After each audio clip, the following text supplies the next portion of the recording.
Chapter 1870, Unexpected Discovery. 1. Long Yi, promise me that when we find Aunt Jill, you must protect her. We shouldn't force her to come back, understood? The girl's expression became stern as she looked at Long Yi. Understood. After returning to the room, Yi Qingtang took one dosage of the miracle pills. It had a bitter taste and the bitterness spread all the way to her throat. Almost immediately after, Yi Qingtang's entire body was abnormally hot, as though she was soaking in a tub full of boiling water. It only took a while before she was completed covered in sweat. Yi Qingtang could clearly feel her every pore being forced open from this surging energy. There was no time to waste. Taking the spirit stones, she started to cultivate. The effects of the miracle pills instantly showed. The energy in the spirit stones was instantly absorbed by Yi Qingtang's body and rushed madly. It was a significant improvement that left Yi Qingtang feeling surprised. The 1,000 spirit stones weren't wasted after all.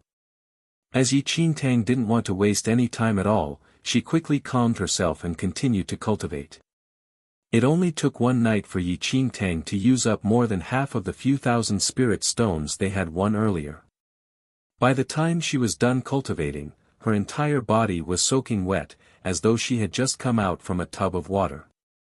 What surprised her even more was that as she perspired, she could see some dark grayish dirt coming out together.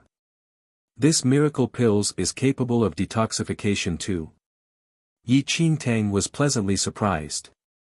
She could feel the energy within her body increasing rapidly, with the speed being faster by almost 3 times. Once the heavenly venerate realm reached the last few heavens, it would experience changes in its attributes and likewise, the difficulty of cultivations would multiply and significantly increase. With the aid of the miracle pills and the pure spirit energy from the spirit stones, Yi Qingtang realized that she had reached a higher level, almost attaining the 5th heaven of the heavenly venerate. It was Yi Qingtang's first time experiencing such a remarkable difference after coming out from the illusory void. No wonder these miracle pills are so popular within the second domain, it is truly a precious treasure. A smile hinted at the edges of Yi Qingtang's mouth and she wiped away the perspiration on her body. After changing into a clean set of clothing, she disguised her appearance into the beautiful face she had yesterday, preparing to win big again. Bailey Shi and Mu Feirua felt bad for receiving so much help from Yi Qingtang, but they knew for a fact that they had no gift in gambling at all. All they could do was offer their Dharma treasures to repay her. Similar to the previous day, Yi Qingtang and Jiang Shaobai waited until the sky turned dark and they came up to the ground level of the Crystal Palace. But there was someone earlier than them. The girl and man from yesterday had already arrived before them. After the man said a few words to the girl, he headed outside by himself to work hard to afford their stay at the Crystal Palace. When the girl saw them, she didn't seem too happy. She merely made a soft humph sound before turning around and running towards Fu Qiu, who was biting on his opium pipe. Yi Qingtang and Jiang Shaobai didn't bother with that diva and they prepared to leave. Suddenly, they saw the girl taking a portrait out of the space ring and showing it to Fu Qiu. "Have you seen this person before?" Her voice was hopeful as she asked. Chapter 1871, Unexpected Discovery. 2. With a slight twist of its head, Fu Qiu glanced over, but when it saw the portrait, it was stunned. Yi Qingtang and Jiang Shaobai also had a look when they walked past. Yi Qingtang froze on the spot when she saw the portrait. It was a portrait of an ethereal beauty. The beauty had distinct facial features, with a gentle smile on her face. It only took one look for one to unknowingly be mesmerized by her smile. What surprised her most was that the beauty in the portrait wore a jade pendant around her neck. Subconsciously running her fingers over her chest, the jade pendant in the portrait was the exact one she wore. "Sister Qing, why does the lady in the portrait look so similar to you?" Jiang Shaobai was also shocked when he saw the portrait. The lady resembled Yi Qingtang, with the biggest difference lying in the aura they exuded. But their facial features were almost identical. When the girl heard Jiang Shaobai's words, she turned around to look at Yi Qingtang's current face. When she saw the unsightly birthmark on the latter's face, her own darkened. What nonsense are you spouting? How does Aunt Jiu even resemble this ugly freak? Go and see the doctor if you have bad eyesight. The girl lashed out at Jiang Shaobai. She could never tolerate any slandering of Aunt Jiu. Jiang Shaobai merely shrugged. They really do look alike. The girl was about to explode, but Fu Qiu was in a corner, still in a daze. Yi Qingtang felt even more complicated. The jade pendant was left behind by her biological mother. Yi Qingtang had actually seen the same jade pendant in the portrait from Jiang Lang. Now, the same jade pendant appeared in the portrait today. Jiang Lang and the others would always call Yi Qingtang's mother Jiu Yuan, while this girl called her Aunt Jiu. Could it be that Aunt Jiu was her mother? The speculation was startling and Yi Qingtang mulled over the information in her head. The reason for taking part in the martial arts championship was to look for clues regarding her mother in the mystic realm. She had never expected such a turn of events. She had long given up after learning that everything would change every single time she entered the Immortal Footsteps mystic realm. But now, somehow, she had the opportunity to learn more clues about her mother. Her eyes then riveted on the frozen Fu Qiu, who was filled with shock. She recalled Fu Qiu calling her Jiuer when it first saw her. Jiu Yuan, Aunt Jiu, Jiuer. Could it be that after the reset of the Immortal Footsteps mystic realm, she had entered the mystic realm that her mother had visited before? She felt complicated. Somehow, Yi Qingtang could no longer hear the girl and Jiang Shaobai's voices anymore. Everything pointed in one direction, and Yi Qingtang needed one more crucial clue to confirm her speculation. Averting her eyes from Fu Qiu, Yi Qingtang collected herself before dragging Jiang Shaobai out the door. That night, Yi Qingtang put her thoughts together as she won more spirit stones from the fat catfishes. Even Jiang Shaobai could tell that she wasn't focused, but he didn't delve deeper. Only when the sky gradually turned brighter did they head back to the Crystal Palace. As promised, Long Yi returned 1,000 spirit stones to Yi Qingtang. Chapter 1872, Unexpected Discovery. 3. Yi Qingtang could sense that Long Yi and the girl had some understanding of this mystic realm, which was why they had an easier time around. Although she wanted to ask them about it, she didn't know how and where to start. If she made a wrong guess, it would become rather problematic instead. Even if her intuition was right. How could she possibly claim kinship with them just based on her appearance and a jade pendant? If she did, it would possibly make them categorize her as someone with ill intentions. Yi Qingtang returned to her room and thought it through before she decided that it was best for her to ask Fu Qiu about it. After calming her emotions, she cultivated for quite a while and the ground would not stop shaking. Despite that, little white tiger was still able to sleep through it. Yi Qingtang wanted to wake it up so that they could go check things out together, but no matter how hard she pushed against it, little white tiger didn't wake up. That was strange. Yi Qingtang couldn't help but feel puzzled. In the end, she walked out of the room by herself, wanting to head inside the Crystal Palace and ask Fu Qiu some questions. But when she came to the ground level of the Crystal Palace, sunlight glittered in from outside. It was almost dawn and the lights outside shone everywhere, adorning the Crystal Palace with a layer of gold lights. Endless howls could be heard from outside the Crystal Palace at a supposedly peaceful time. The ground wouldn't stop shaking, almost to the point where it might just collapse. Lifting her eyes, Yi Qingtang was able to see outside. The scene before her rendered her speechless. Large shapes bit each other ferociously, making loud, bestial roars. Fat, catfish? Yi Qingtang said with widened eyes. Outside the Crystal Palace, countless fat catfishes had gone mad, fighting each other. Their bodies weren't green but were white now, and their eyes were devoid of emotions, unlike their characters in the dark. Yi Qingtang couldn't believe the scene before her eyes. The fat catfishes had told them that it was very dangerous in the day, those who went out during the day never came back. But Yi Qingtang had never expected it to be like this. The monsters turned out to be the demonized fat catfishes. They would mingle around and have fun together at night, but during the day, they would lose all consciousness and become enemies. They opened their mouths wide, biting each other ferociously. Yi Qingtang could somehow see some gleaming spots when they bit each other. It dropped out from the wounds of the fat catfishes as they fought. Instead of blood, the fat catfishes didn't bleed when they were bitten. The limbs that were bitten off would turn into spirit stones. Spirit stones. Fat catfish. Yi Qingtang suddenly recalled Jiang Shaobai's question from yesterday. Where did the fat catfishes get their spirit stones from?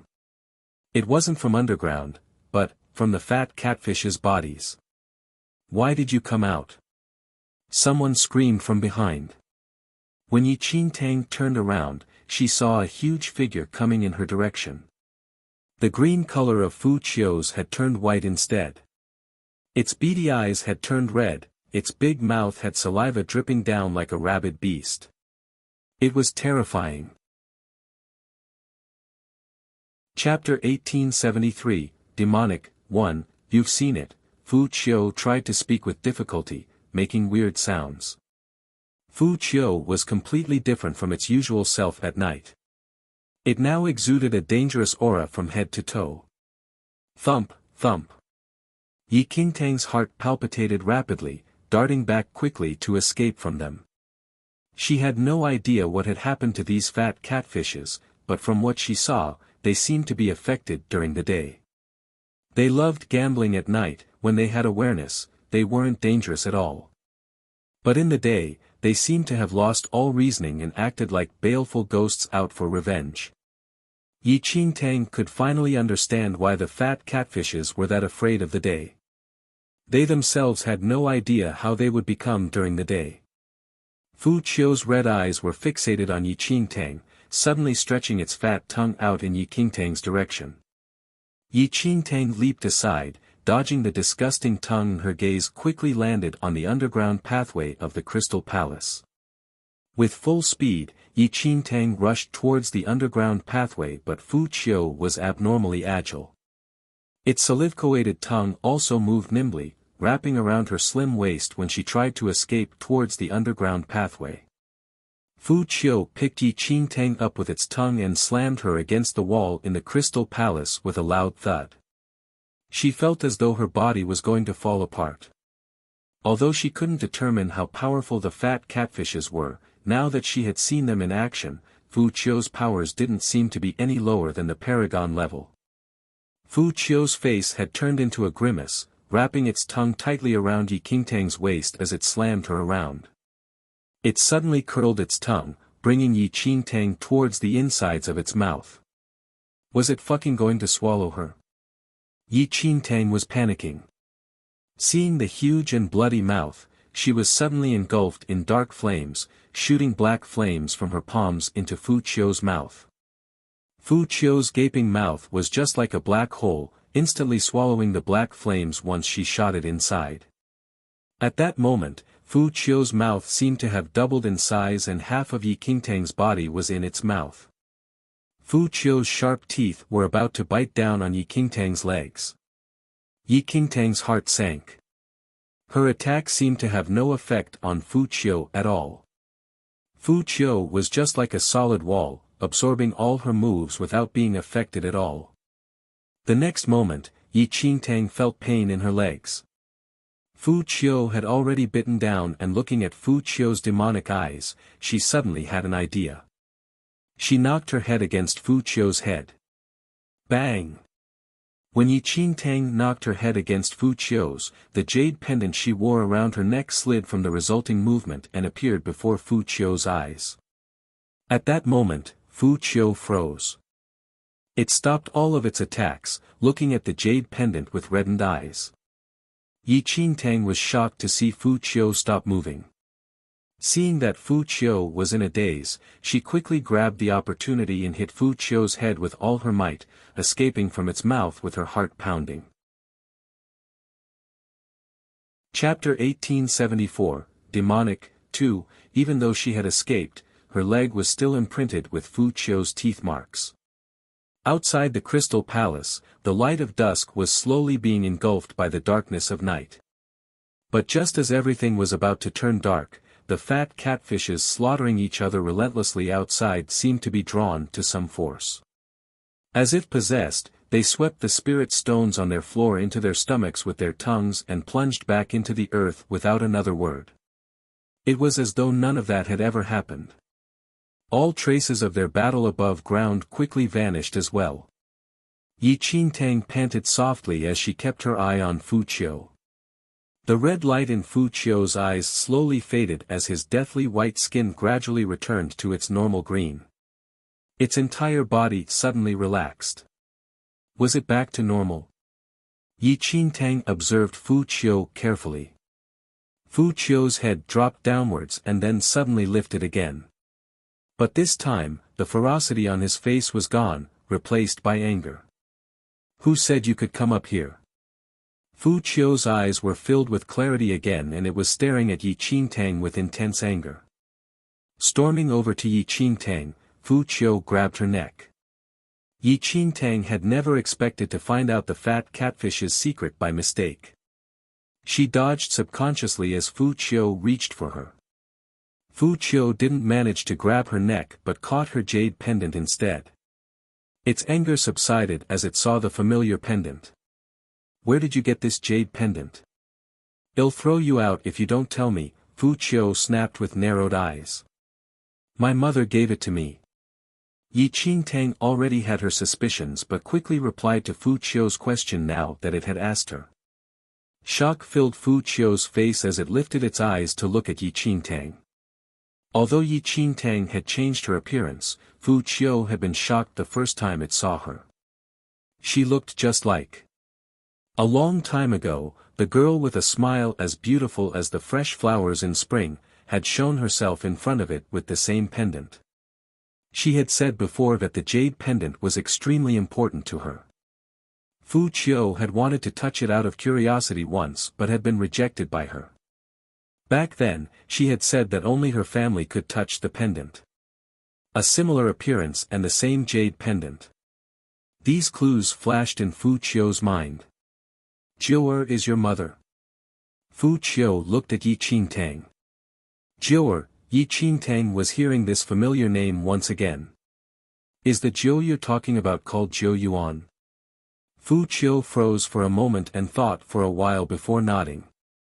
The unease in Fu Qiu's heart subsided as Yi Qingtang said Jiu'er's name. Appearances could be altered and the jade pendant could be a fake, however, Fu Qiu felt something familiar from Yi Qingtang. Even though Fu Qiu hadn't been able to confirm Yi Qingtang's identity before this, some of her blood was left in its mouth after it had bit her just now.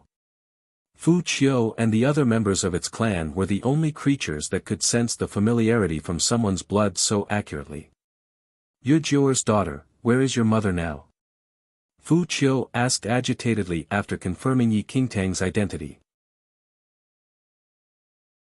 Chapter 1875, Demonic, 3, Fu Qiu wanted to see her again. All of these years, that was its greatest wish. Yi Qingtang shook her head. I don't know. Fu Qiu froze as Yi Qingtang continued. She left soon after my birth and this jade pendant is the only clue she left for me. I entered this mystic realm because I knew that she had been here. I didn't mean to hide it. I want to know where she has gone as well. In both her previous life and this one, Yi Qingtang had not managed to see her mother. She really wanted to know what danger her mother had been facing to the point that she had left her newborn so soon after giving birth to her. Was her mother still alive? Fu Qiu's expression was complicated as it returned the jade pendant to Yi Qingtang. You're in the wrong place, it said. Your mother has indeed been to this mystic realm but she didn't have you yet. Her appearance was sudden and her departure was equally hurried. Up until now, Fu Qiu had not been able to forget the first time it had seen Jiu'er. If not for Jiu'er, it would still be ignorant of the truth like the others from its clan. It would be hiding forever, yet never able to escape from the danger. Your mother was an extremely intelligent person. She was the first person to discover our secret and even taught me how to control myself and build this crystal palace. A long time ago, Fu Qiu had been like the other fat catfishes, hiding underground from the terrifying monsters that roamed during the day. But Jiu'er had noticed something off about it. Jiu'er was intelligent and realized that Fu Qiu was smarter than the other fat catfishes, so she used all the information she had to help build the crystal palace with a special kind of crystal. As long as Fu Qiu stayed within the crystal palace, it would not have to worry about becoming a demon. It would be able to keep some of its awareness during the day as well. It was also because of this that Fu Qiu got to witness its own clan kill each other mercilessly several times. If not for Jiu'er, it would probably have become one of them, now knowing when it would die and remaining clueless about the cause of its own death. Receiving and sheltering those who entered the mystic realm and taking them in was the suggestion that Jiu'er had given Fu Qiu. For fat catfishes, the more power they stored in their body, the stronger they would be. The spirit stones were filled with such power, as were the Dharma treasures that the humans owned. When did she leave? Yi Qingtang's impression of her mother was growing as she spoke to Fu Qiu. Fu Qiu shook its head. I don't know. I just remember that, on that day, an extremely powerful man entered the mystic realm, and Jiu'er left after that. Yi Qingtang frowned. She had originally thought that she would get clues about her mother here, but it seemed like she was going to be disappointed again. The information that she had gotten from the Jiang family was the same. Jiu Yuan had vanished without a trace after entering the mystic realm. No one in the second mainland had seen her since then. Based on what she knew, Jiu Yuan must have entered the mystic realm a few years before giving birth to Yi Qingtang. Which meant that the few years in between were the key to discovering where Jiu Yuan had gone. And just like Fu Qiu had said, the powerful man was likely the last person who had seen her mother. Chapter 1876, Chasing, 1. Yi Qingtang wanted to ask Fu Qiu more about the man, but it shuddered in fear at the mere mention of him. It could only shake its head and say that it remembered nothing about the man. It was as though Fu Qiu's mind had been wiped of all memories of that mysterious man. If not for its obsession with Jiu Yuan, Fu Qiu would probably not have remembered the man at all. Her lead had come to a dead end once again. But Yi Qingtang had obtained a crucial piece of information about her mother from Fu Qiu. Jiu Yuan had told Fu Qiu before that she was from the secondary domain. It said that Jiu Yuan seemed to be hiding from something that time, but hadn't told Fu Qiu more about it. At least Yi Qingtang could confirm now that Jiu Yuan was indeed her mother. Just as Yi Qingtang became lost in her thoughts, Long Yi and the young girl walked out from the underground. The young girl looked extremely sleepy and she rubbed her bleary eyes as she looked at Yi Qingtang. Her nose wrinkled up with only one look, but they quickly caught sight of Yi Qingtang's blood-stained clothes. Long Yi didn't say anything, merely greeted Fu Qiu before heading out to earn that day's spirit stones. The young girl crossed her arms and stood there looking at Yi Qingtang's pathetic appearance. It stinks. The young girl lifted her hand to fan the smell away, as though she was extremely bothered by the smell of blood on Yi Qingtang. As Yi Qingtang's mind was filled with her mother, she was in no mood to argue with the arrogant girl. But at this moment, Yi Qingtang saw the girl something at her. She lifted her hand instinctively to block it and was shocked to feel something cold on her hand. When she lowered her head to look, she saw that it was a bottle of medicine. It's an excellent healing ointment. Put it on quickly or you're going to kill me with your smell. The young girl explained dismissively. Yi Qingtang looked at the medicine on her palm and couldn't help but laugh. This girl had such a strange personality. She was obviously being kind yet wanted to seem like she wasn't. Thank you, Yi Qingtang said. Even though the wound from Fu Qiu's bite wasn't deep, it still hurt. The young girl harumphed. I'm not wasting any time talking to you. I'm going back to rest. With that, she turned and left. But at this moment, someone knocked frantically at the entrance of the Crystal Palace and her footsteps halted. From the inside, they could see a row of people knocking on the entrance of the Crystal Palace. They looked to be in a bad state, with many of them injured. Fu Qiu looked annoyed. It seemed like whatever had happened just now had not made him any friendlier. He seemed to still have no interest in helping the human race at all. But the young girl's eyes widened when she saw who was standing outside. Elder brother. The young girl rushed to the entrance and opened the door before Fu Qiu could do anything. There was a young man on the other side of the door with a face as beautiful as the young girl's, but it was deathly pale. He had suffered heavy wounds and could only stand with the support of his guards. He let out a pained smile when he saw the young girl behind the doors. Yaoer, with that, he fainted and was caught by his guard before he collapsed. Chapter 1877, Chasing, 2. This was the first time she had seen fear in the young girl's face. She let the guards bring her brother into the Crystal Palace quickly, with Fu Qiu's expression looking extremely ugly. But the bodyguards seemed aware of the rules of the Crystal Palace. Even with their heavy injuries, he had already prepared enough spirit stones beforehand, which he put into Fu Qiu's hands. Satisfied with the amount, Fu Qiu remained silent. The bodyguards brought the unconscious man to one side as the young girl knelt down beside him with a face full of worry. What happened? How did my brother get this injured? The young girl said fearfully. The bodyguard began to explain everything. From the side, Yi Qingtang listened in as well. It turned out that this young girl had entered this mystic realm with Long Yi and her brother. The way they had entered the mystic realm was different from Yi Qingtang and the rest, who had entered via the entrance of the Immortal Footsteps mystic realm. They had used a special method to force another entrance into the mystic realm and broken into it. It was because of this that Long Yi and her had been separated from her brother when they entered the mystic realm. The young girl had managed to find the Crystal Palace with the help of Long Yi, but her brother had not been as lucky.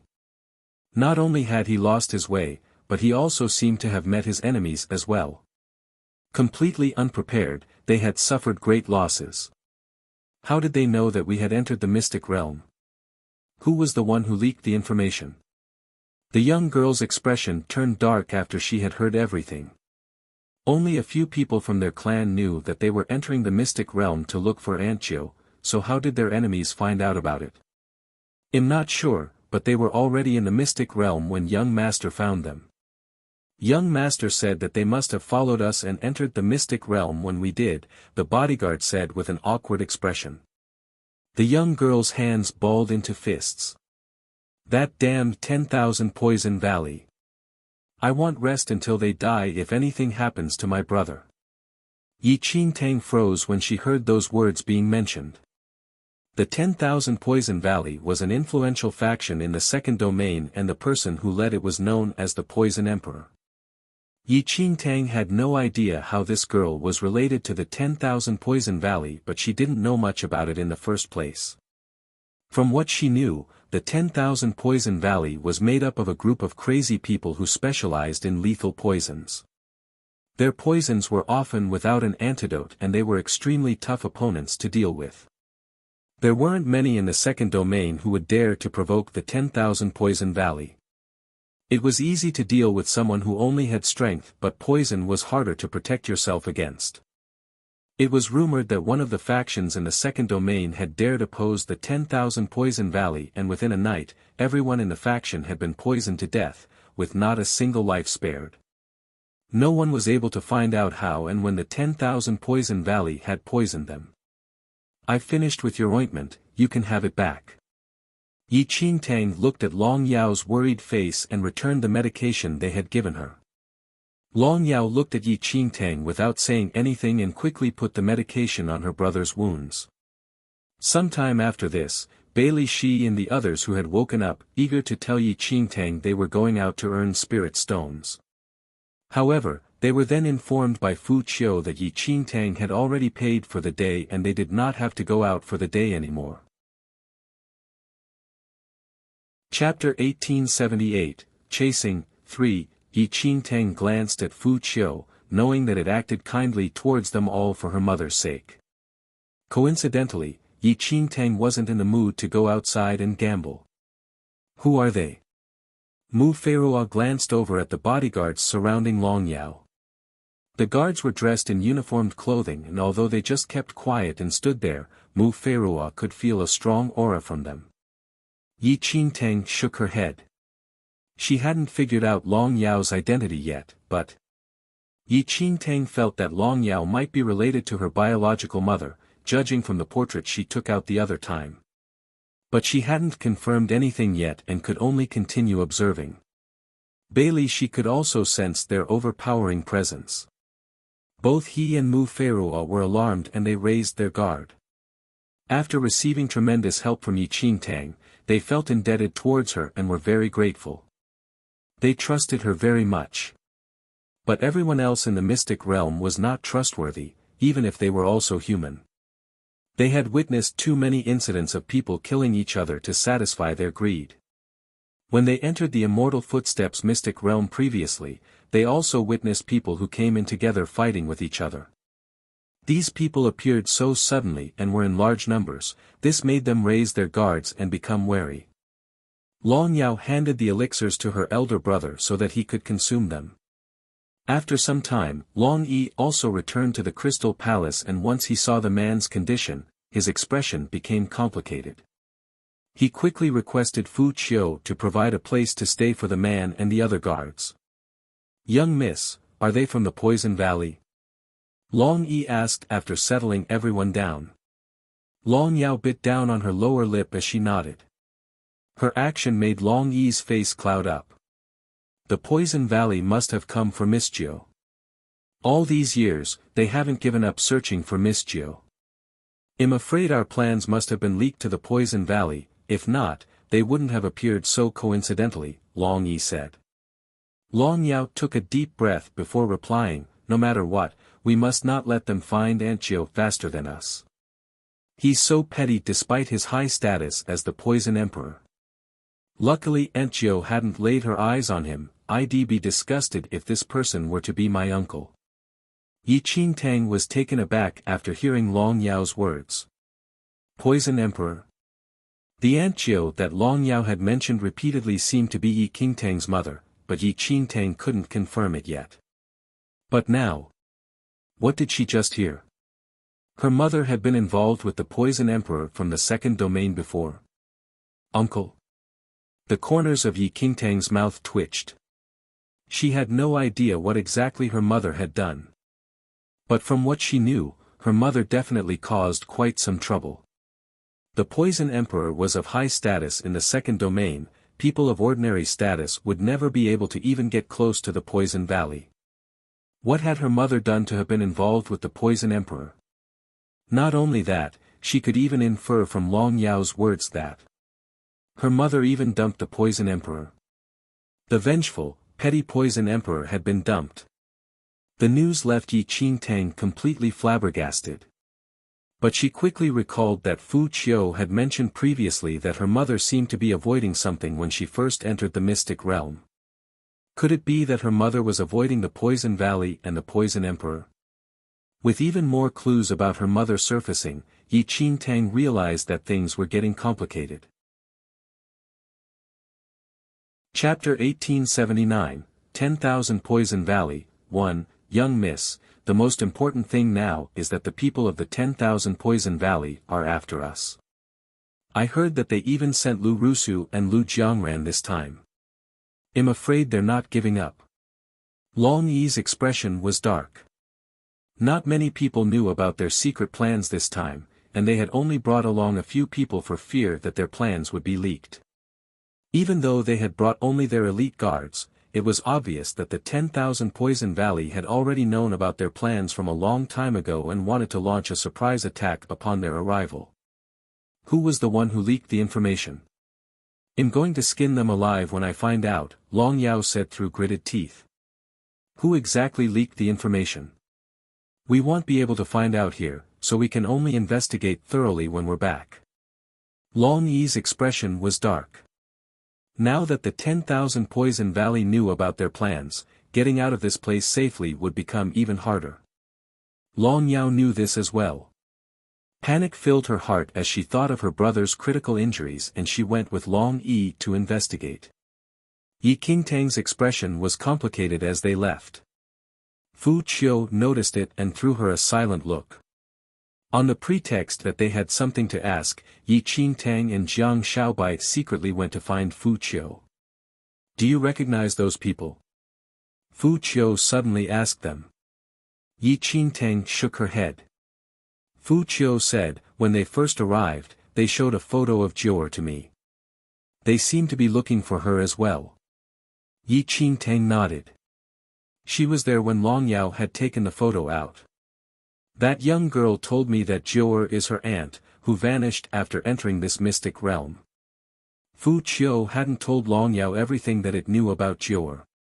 Jior was extremely important to Fu Qiu.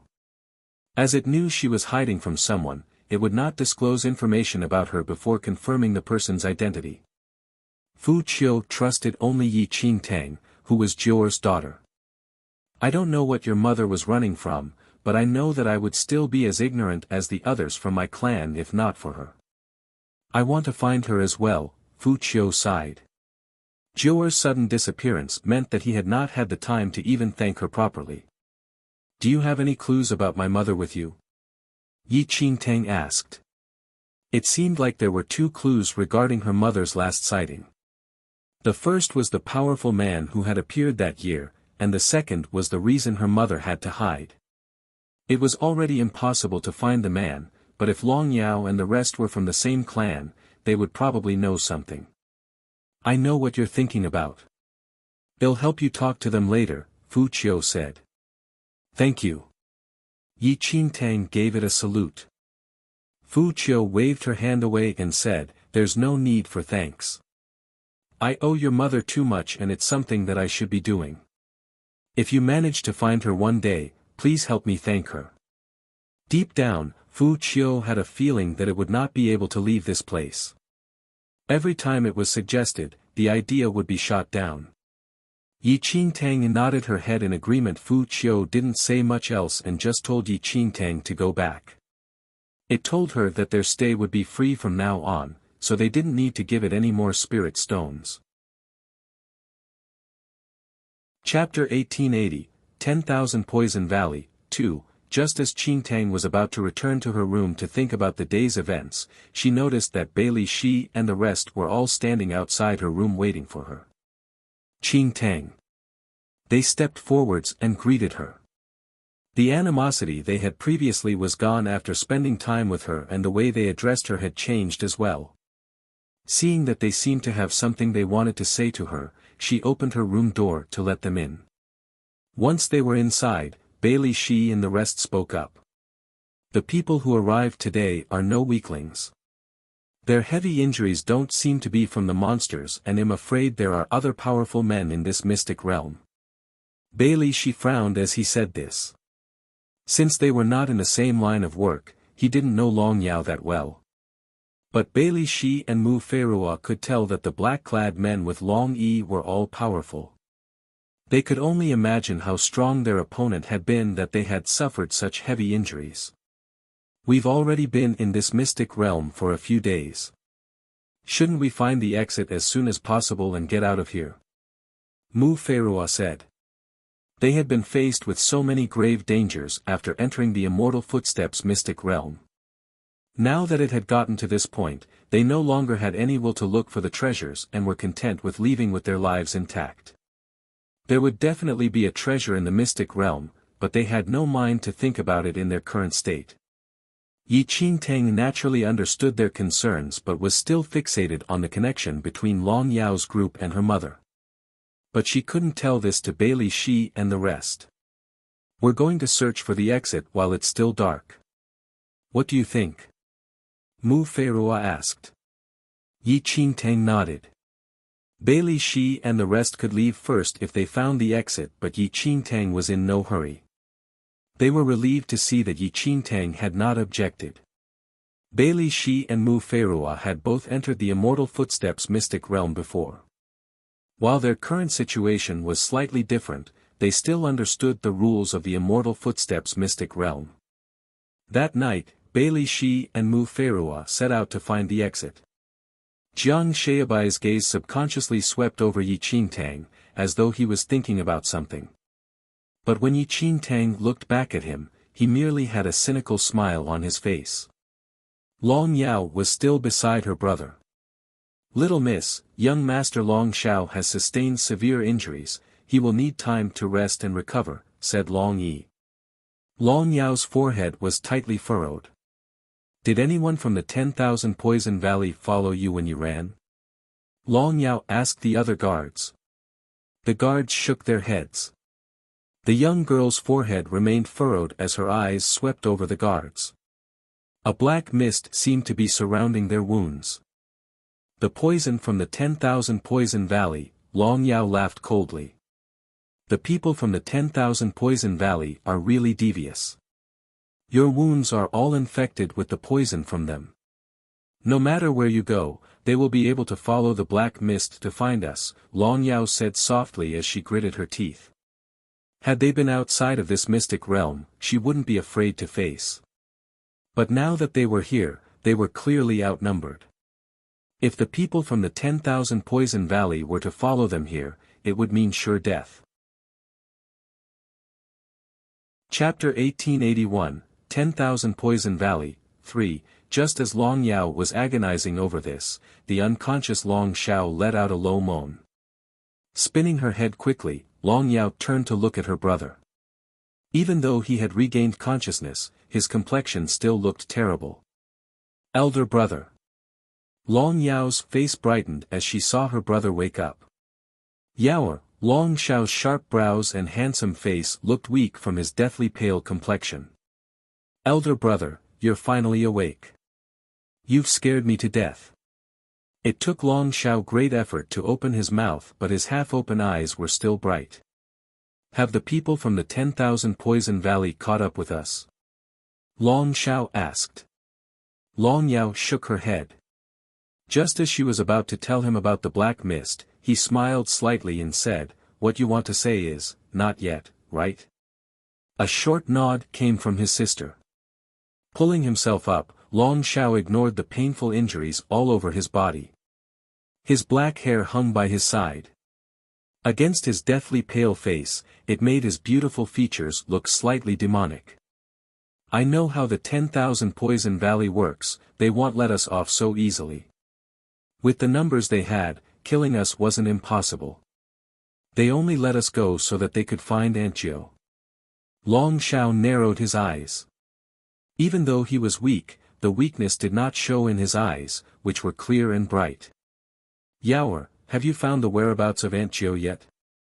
Long Shao's eyes changed as he looked at her with anticipation. Long Yao shook her head. "I showed Fu Qiu the photo but it refused to say anything. Fu Qiu's guard is still up against us. The person who followed Anqiu into the mystic realm left halfway and delivered her letter to us, otherwise, there was no way we would have known about what was inside this mystic realm. Fu Qiu isn't saying anything as it fears that we will harm Anqiu." Long Shao was intelligent and quickly realized the reason behind Fu Qiu's silence. "Bring me to him." Long Shao got off the bed painstakingly. His hurried actions pained Long Yao. It wouldn't be long before the 10,000 Poison Valley would find them. He needed to find Anqiu as soon as possible. Long Shao went to find Fu Qiu with Long Yi supporting him. Fu Qiu's heart was a little moved when it saw Long Shao and the rest, but its expression remained unchanged. Long Shao didn't beat about the bush. He took a beautifully intricate box out of his space ring and opened it in front of Fu Qiu. Inside the box was a breathtaking jade pendant. The jade pendant was the same as the one hanging on Yi Qingtang's neck. Fu Qiu froze as it saw the jade pendant. Its subtle change in expression didn't escape the notice of Long Shao. "Our clan is the only one with this jade pendant," Long Shao said as he bit his nail hurriedly. A drop of blood dripped onto the jade pendant. The jade pendant glowed as his blood touched it and a totem appeared above the pendant. Aunt Jiu entered this mystic realm many years ago with the pendant around her neck. I know you want to protect Aunt Jiu, and am grateful for that. She's extremely important to us, and we've been looking for her all these years. We want to find and protect her too. Long Xiao knew Fu Qiu's concerns and wasn't in a hurry to let it speak.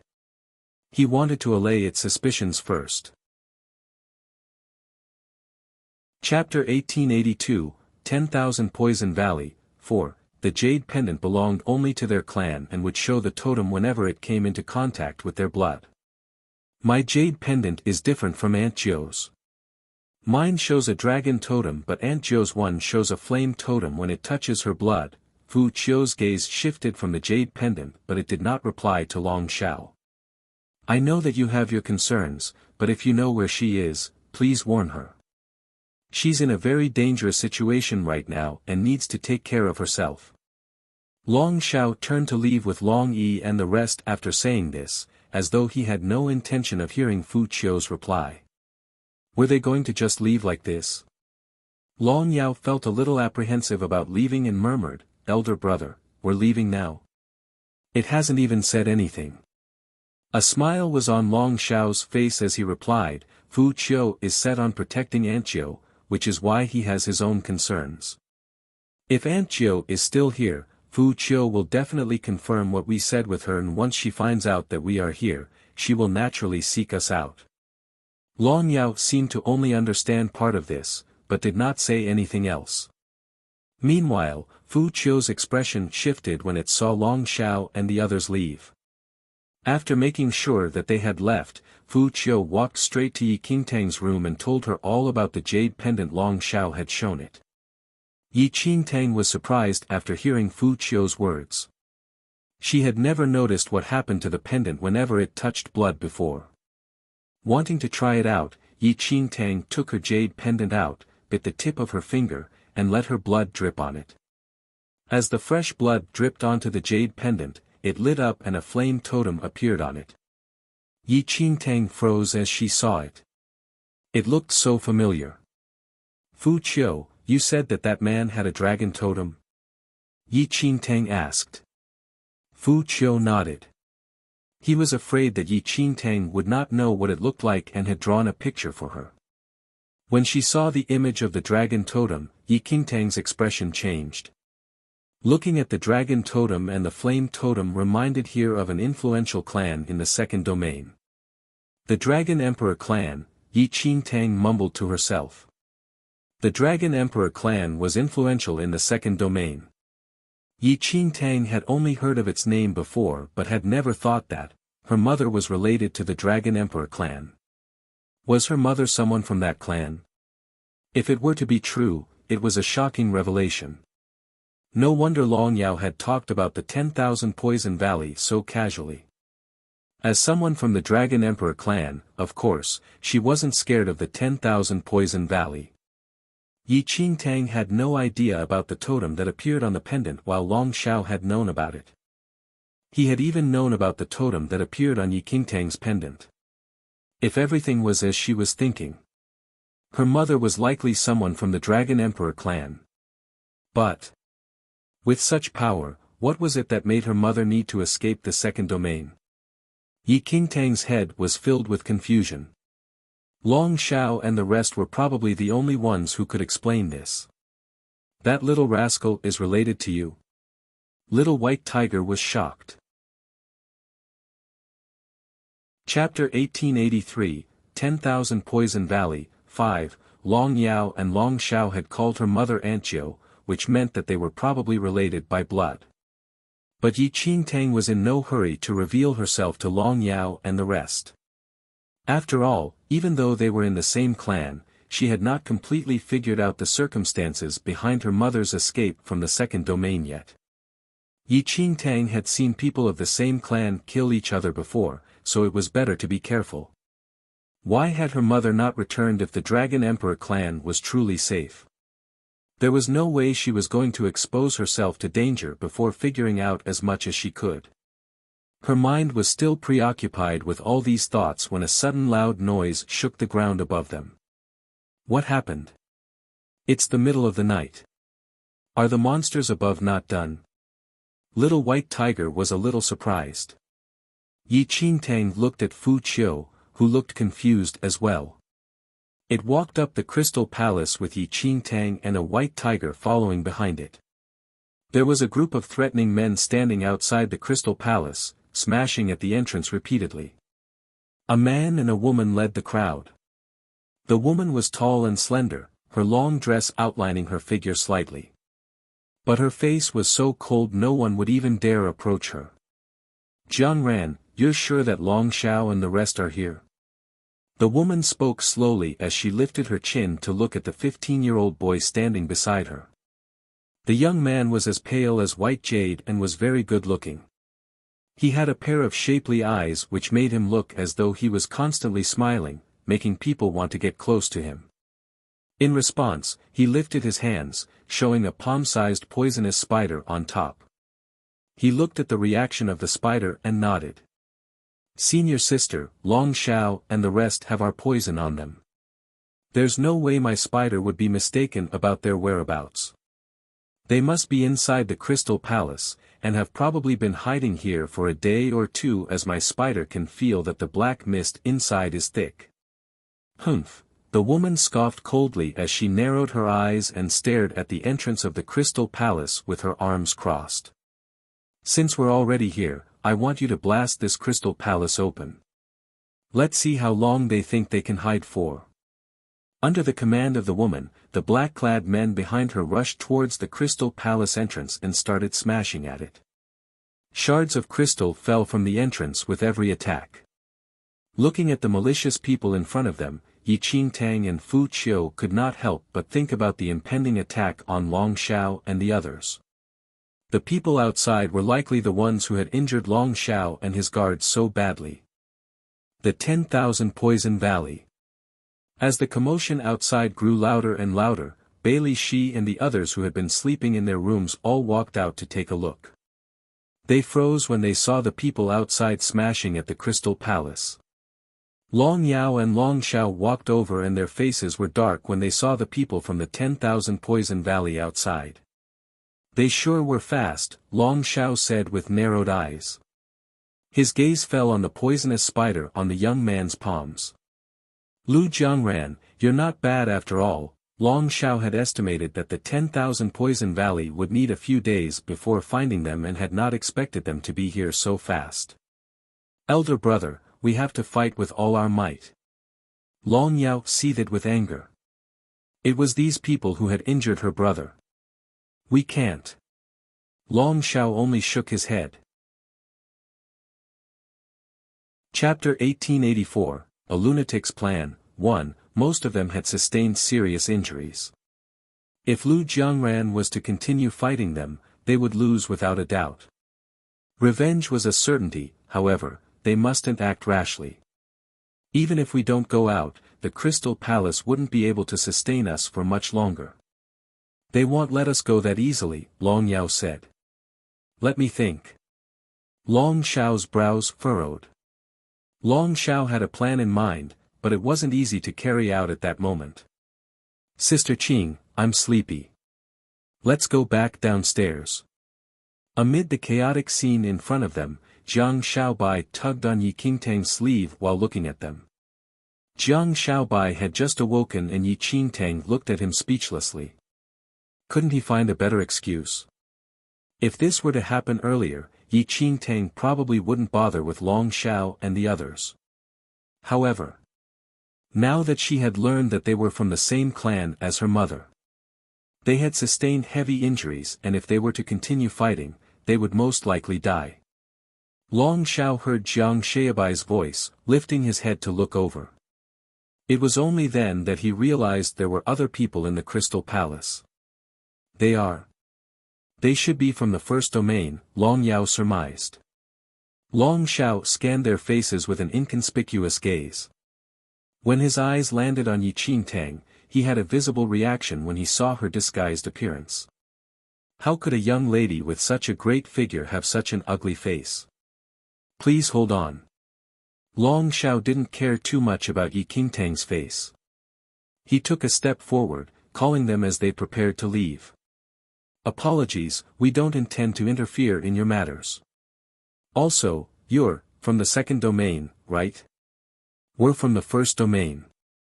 You're already formidable and yet you can't handle the people outside, so we definitely can't do anything for you. If you want us to help, I can only say sorry. Jiang Xiaobai said all of that without waiting for Yi Qingtang to say anything. Yi Qingtang, Sister Qing, let's go back now. Jiang Xiaobai wanted to drag Yi Qingtang away. Long Xiao hadn't anticipated Jiang Xiaobai to have such a sharp tongue despite his appearance. He was stunned and instantly replied, "Little brother, you must have misunderstood me. We're not that close. It's our first time meeting each other, why are you calling me little brother?" Jiang Xiaobai wasn't reserved at all. How much poison did this fellow take to be this mean? The blunt response made Long Xiao feel incredibly awkward. But with their current situation, Long Xiao could only put it aside and said, "In Long Xiao. I know that this is sudden, but we're facing a crisis now and I would like this lady to pass off as my aunt to tide us over." Once Long Xiao said that, not only was Yi Qingtang stunned, even Long Yao's eyes widened in shock. What was going on? Was her brother crazy? Long Yao scanned Yi Qingtang from head to toe with widened eyes. Though she had a great figure, her face. Which part of it even resembled her beautiful aunt? Brother! Are you crazy? As for Yi Qingtang, she also felt that Long Xiao had probably hurt his head during the battle. What kind of ludicrous plan was going through his mind? Chapter 1885, A Lunatic's Plan, 2, Stop Joking Around. Those people outside are here for you, and we don't want any part of it. If you want someone to impersonate your aunt, use her. She's one of you anyway. Jiang Xiaobai's face darkened at Long Xiao's plan and he raised his hand to point at Long Yao. Yao won't do. Not only is her figure different from my aunt, but the people from the 10,000 Poison Valley have also seen her before and know what her aura feels like. They have never seen this young lady before, and her figure looks a lot like my aunt's. If you are willing to help, Long Yao said. She's not. Don't even think about it. Jiang Xiaobai refused to listen to Long Xiao's plan at all and dragged Yi Qingtang away. But Long Xiao continued, "The people outside may be here for me, but you really don't understand them. Even though you're not part of this, they will never let you go now that you've seen them chasing after us." What? On the side, Mu Firuo's face was filled with shock. The 10,000 Poison Valley have been at odds with my family clan for a long time, even if they've never shown it. If they manage to assassinate us today and the news of this gets out, our family clan will declare a battle to the death with them, which is why they will never let this information leak. Long Xiao sighed. It was then that Yi Qingtang finally understood. From the moment Long Xiao had stepped into the Crystal Palace, they had already been drawn into this matter. They could either pray that the 10,000 Poison Valley wasn't going to make it into the Crystal Palace, or pray that their supreme god wouldn't kill them off. Whatever happened to Long Xiao's group would also affect them. Jiang Xiaobai's face was already as dark as it could be. He narrowed his eyes at Long Xiao and said, "You tricked us." Long Yi smiled wryly and shook his head. "How could we have done that? We had no idea that there would be other people in the Crystal Palace. But at this point, there is nothing we can do about the situation, so would you please lend us your strength, for now, to get through this? You would have my eternal gratitude. You make it sound so easy, but elder sister Qing has never even seen your aunt. How is she going to impersonate her? Furthermore, the people outside aren't stupid. Would they really retreat just because of your aunt?" Jiang Xiaobai asked coldly. Long Xiao replied, "It's fine if she doesn't know what to do. I will instruct her. And I don't expect them to retreat, I just want to buy some time. Come morning, something will be there to deal with the 10,000 Poison Valley." In fact, Long Xiao already had a plan in mind, just no one who could play the part. The people he had brought with him were all poisoned, and the 10,000 Poison Valley were very familiar with Long Yi and Long Yao, so none of them could impersonate their aunt. Furthermore, the 10,000 Poison Valley was already aware of their numbers, and the missing person playing their aunt would reveal their plan. Yi Qingtang was slightly surprised after hearing Long Xiao's plan. She knew more or less what Long Xiao was thinking. Once morning fell, the fat catfishes in the gambling town would all become demonized. The tens of thousands of fat catfishes in their bestial states would definitely be too much for the 10,000 Poison Valley to handle. Yi Qingtang's gaze swept over Long Xiao. The fact that he was able to use the mystic realm against his enemies showed how intelligent he truly was. Chapter 1886, A Lunatic's Plan, 3, To cause a delay, we just need to remain in this crystal palace, Mu Feirua suggested. To be honest, he didn't want Yi Qingtang to take such a huge risk. They were already being burdened by Long Xiao and the rest. There was no need for Yi Qingtang to be a scapegoat. Long Xiao didn't speak but just looked toward Fu Qiu. Fu Qiu was looking somewhat grim. The biggest benefit to Fu Qiu's crystal palace was its ability to negate the effect daylight had on it. Besides, it also prevented other fat catfish from noticing and attacking it. Although it did have its uses, this type of special crystal did not offer complete defense against all types of invaders. There had been countless attempts by people out in the 10,000 Poison Valley to destroy this crystal palace. A large portion of the palace had already been damaged. It would not be long before this crystal palace would be utterly destroyed. Likewise, Mu Feirua and the others did not wish to get mixed up in this matter. They were already at a disadvantage in terms of numbers and strength. Even if we agreed to work with you, you are unable to guarantee elder sister Qing's safety. Jiang Xiaobai narrowed his eyes. It was clear that Yi Qingtang's safety was of utmost importance to him. Yes, it's true that I can't guarantee that. Long Xiao gave a bitter smile. If given a choice, he wouldn't want to implicate innocent parties into this matter either. But he had no other option. Yi Qingtang looked at the crowd standing before her. If her mother was truly one of the Dragon Emperor clan, she was naturally happy to help Long Xiao and the rest. Also, she might be able to glean more details about her mother from Long Xiao. However, I will leave immediately if things look bad, said Yi Qingtang. The eyes of Jiang Xiaobai and the others widened at Yi Qingtang's words. In return, Long Xiao responded, I promise that I will do my best to ensure your safety. You can leave any time if things become too dangerous. We will try to buy time for you. Yi Qingtang nodded slightly. Tell me about your aunt, just in case. Long Xiao glanced around and indicated for the rest of the crowd to leave. Only Fu Qiu, Long Yao, Long Yi and Jiang Xiaobai stayed behind with Yi Qingtang. Elder sister Qing, we don't need to take this risk, Jiang Xiaobai whispered. Yi Qingtang shook her head. Mu Feirua and the others have yet to find the Mystic Realm's exit point. If this crystal palace is damaged, we'll have to remain in this Mystic Realm, and in the end, we will be exposed to the dangers here. A slight frown appeared on Jiang Xiaobai's face. He looked as if he wanted to say something, but remained silent in the end. May I know how to address you? Long Xiao asked Yi Qingtang. My surname is Yi, Yi Qingtang replied. Ms. Yi, I have a drawing of my Aunt Jiu here.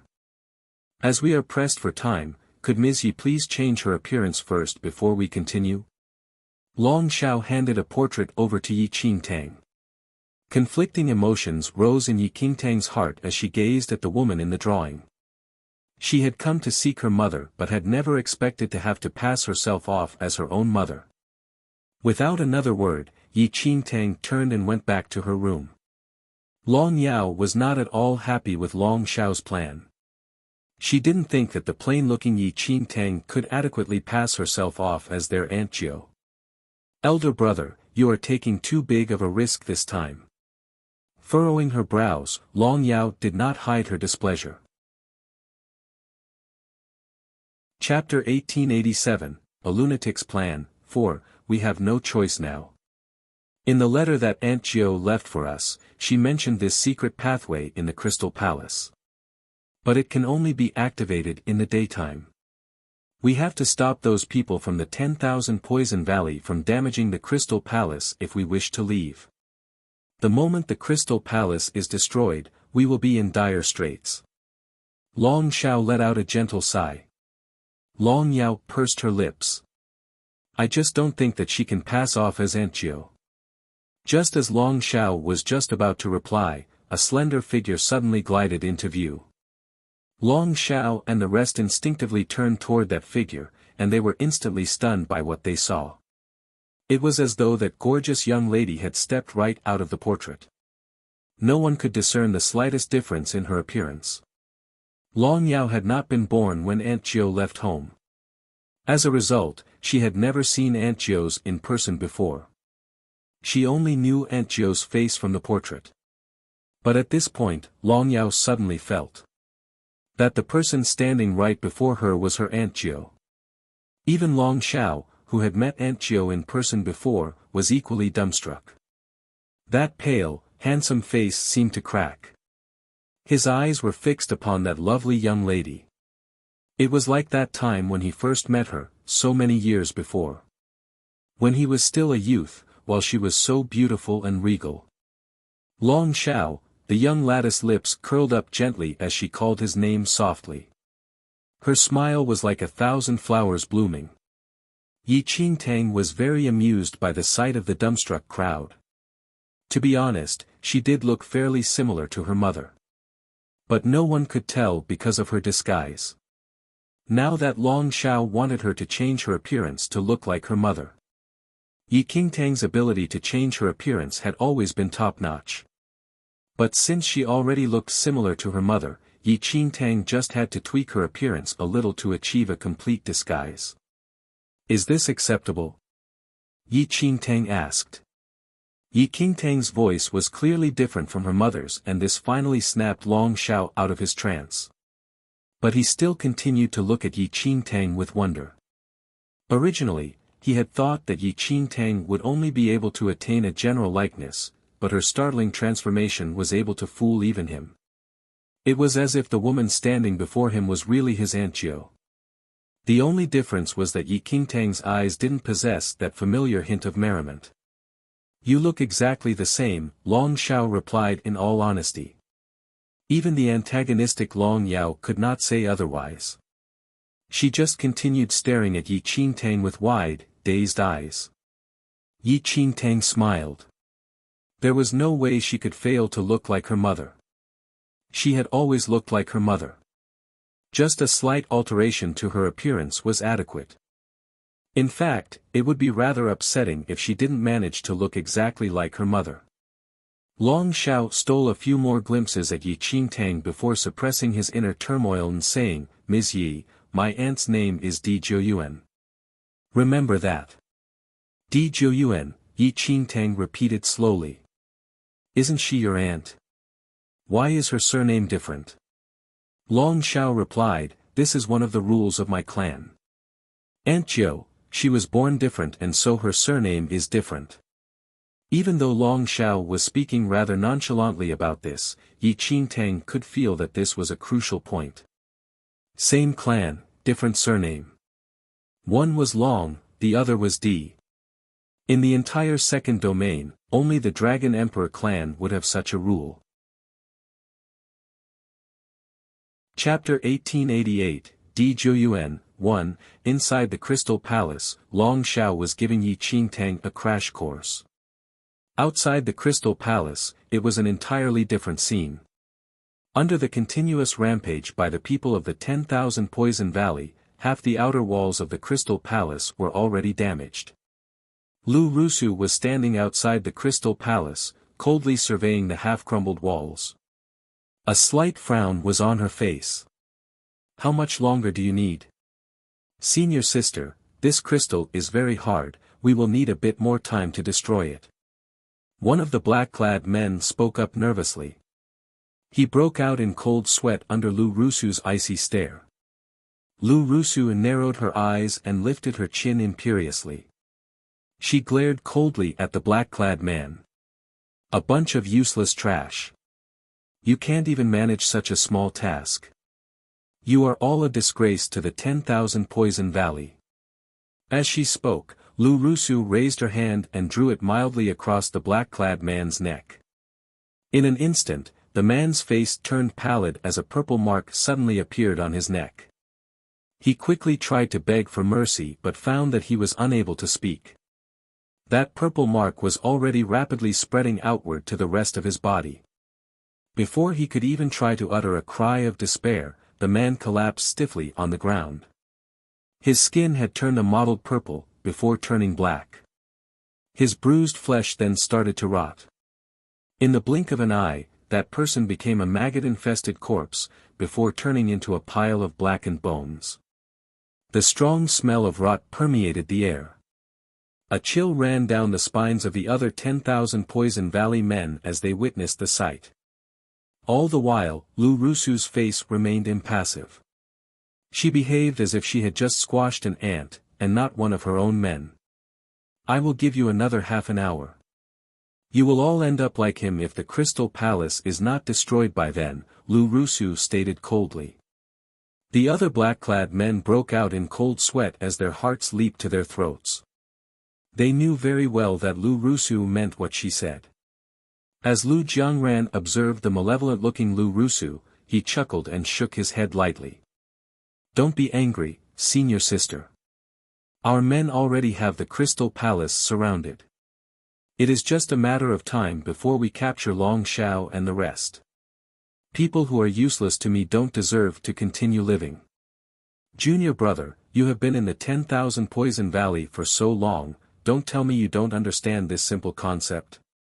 Lu Jiangran remained nonchalant in the face of Lu Rusu's malevolence. He merely glanced at the crumbling Crystal Palace.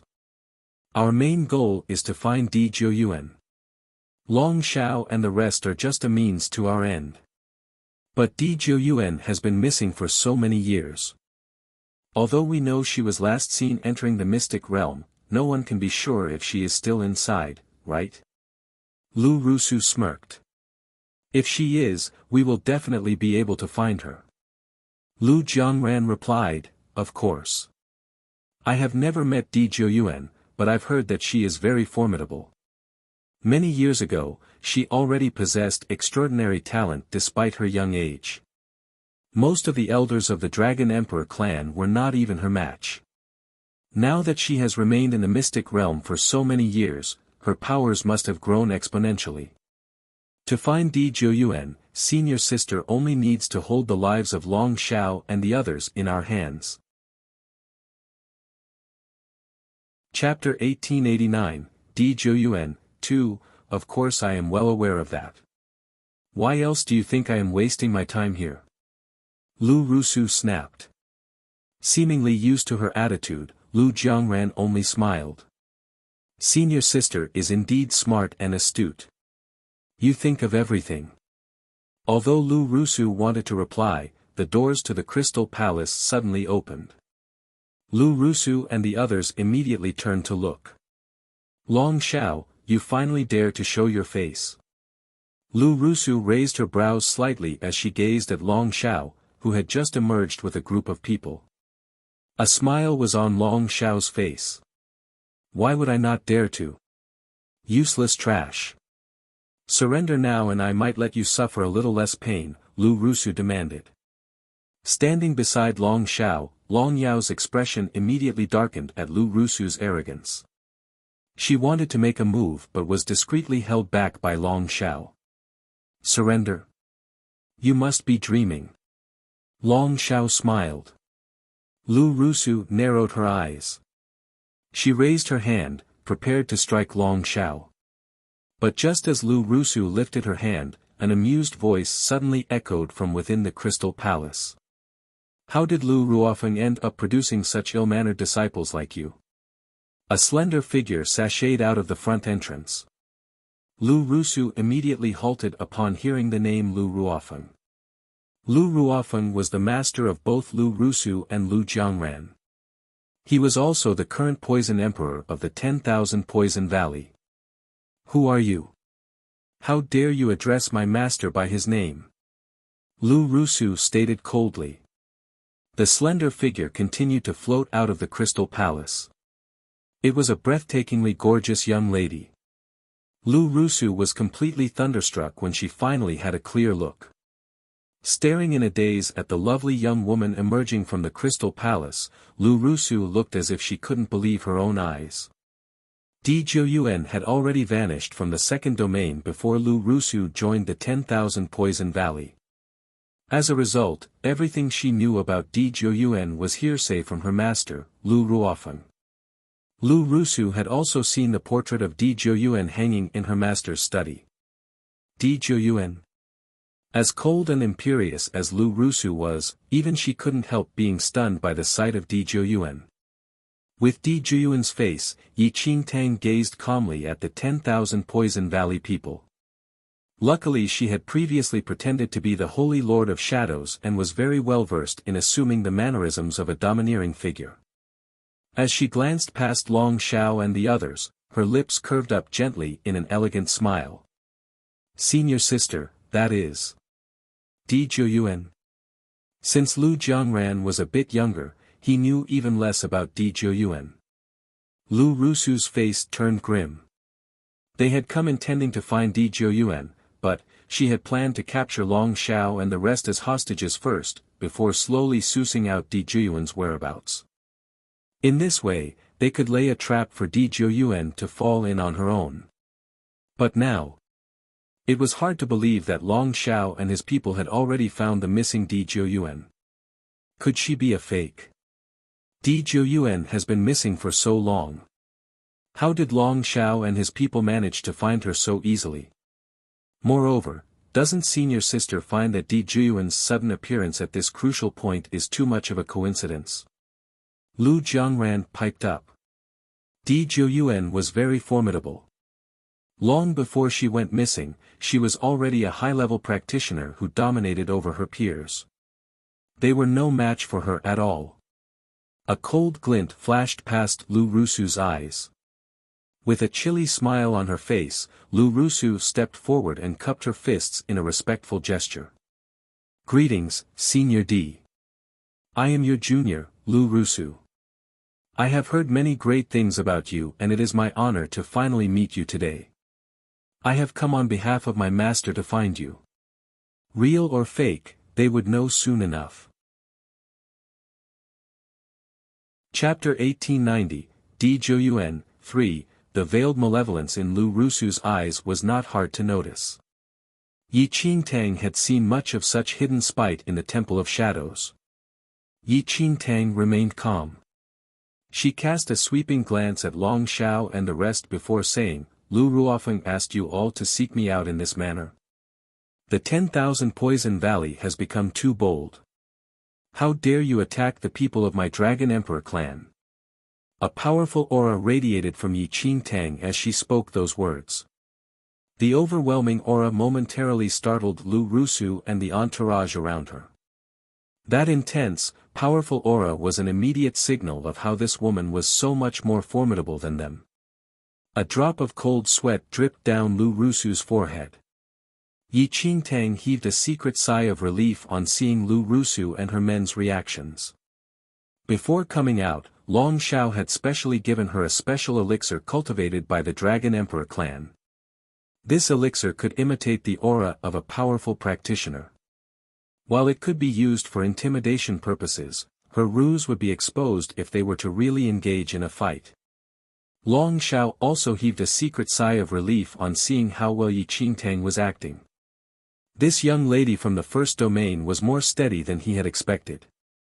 Lu Rusu and her men had initially suspected Yi Qingtang's identity. But after experiencing her powerful aura, they were all feeling very fretful.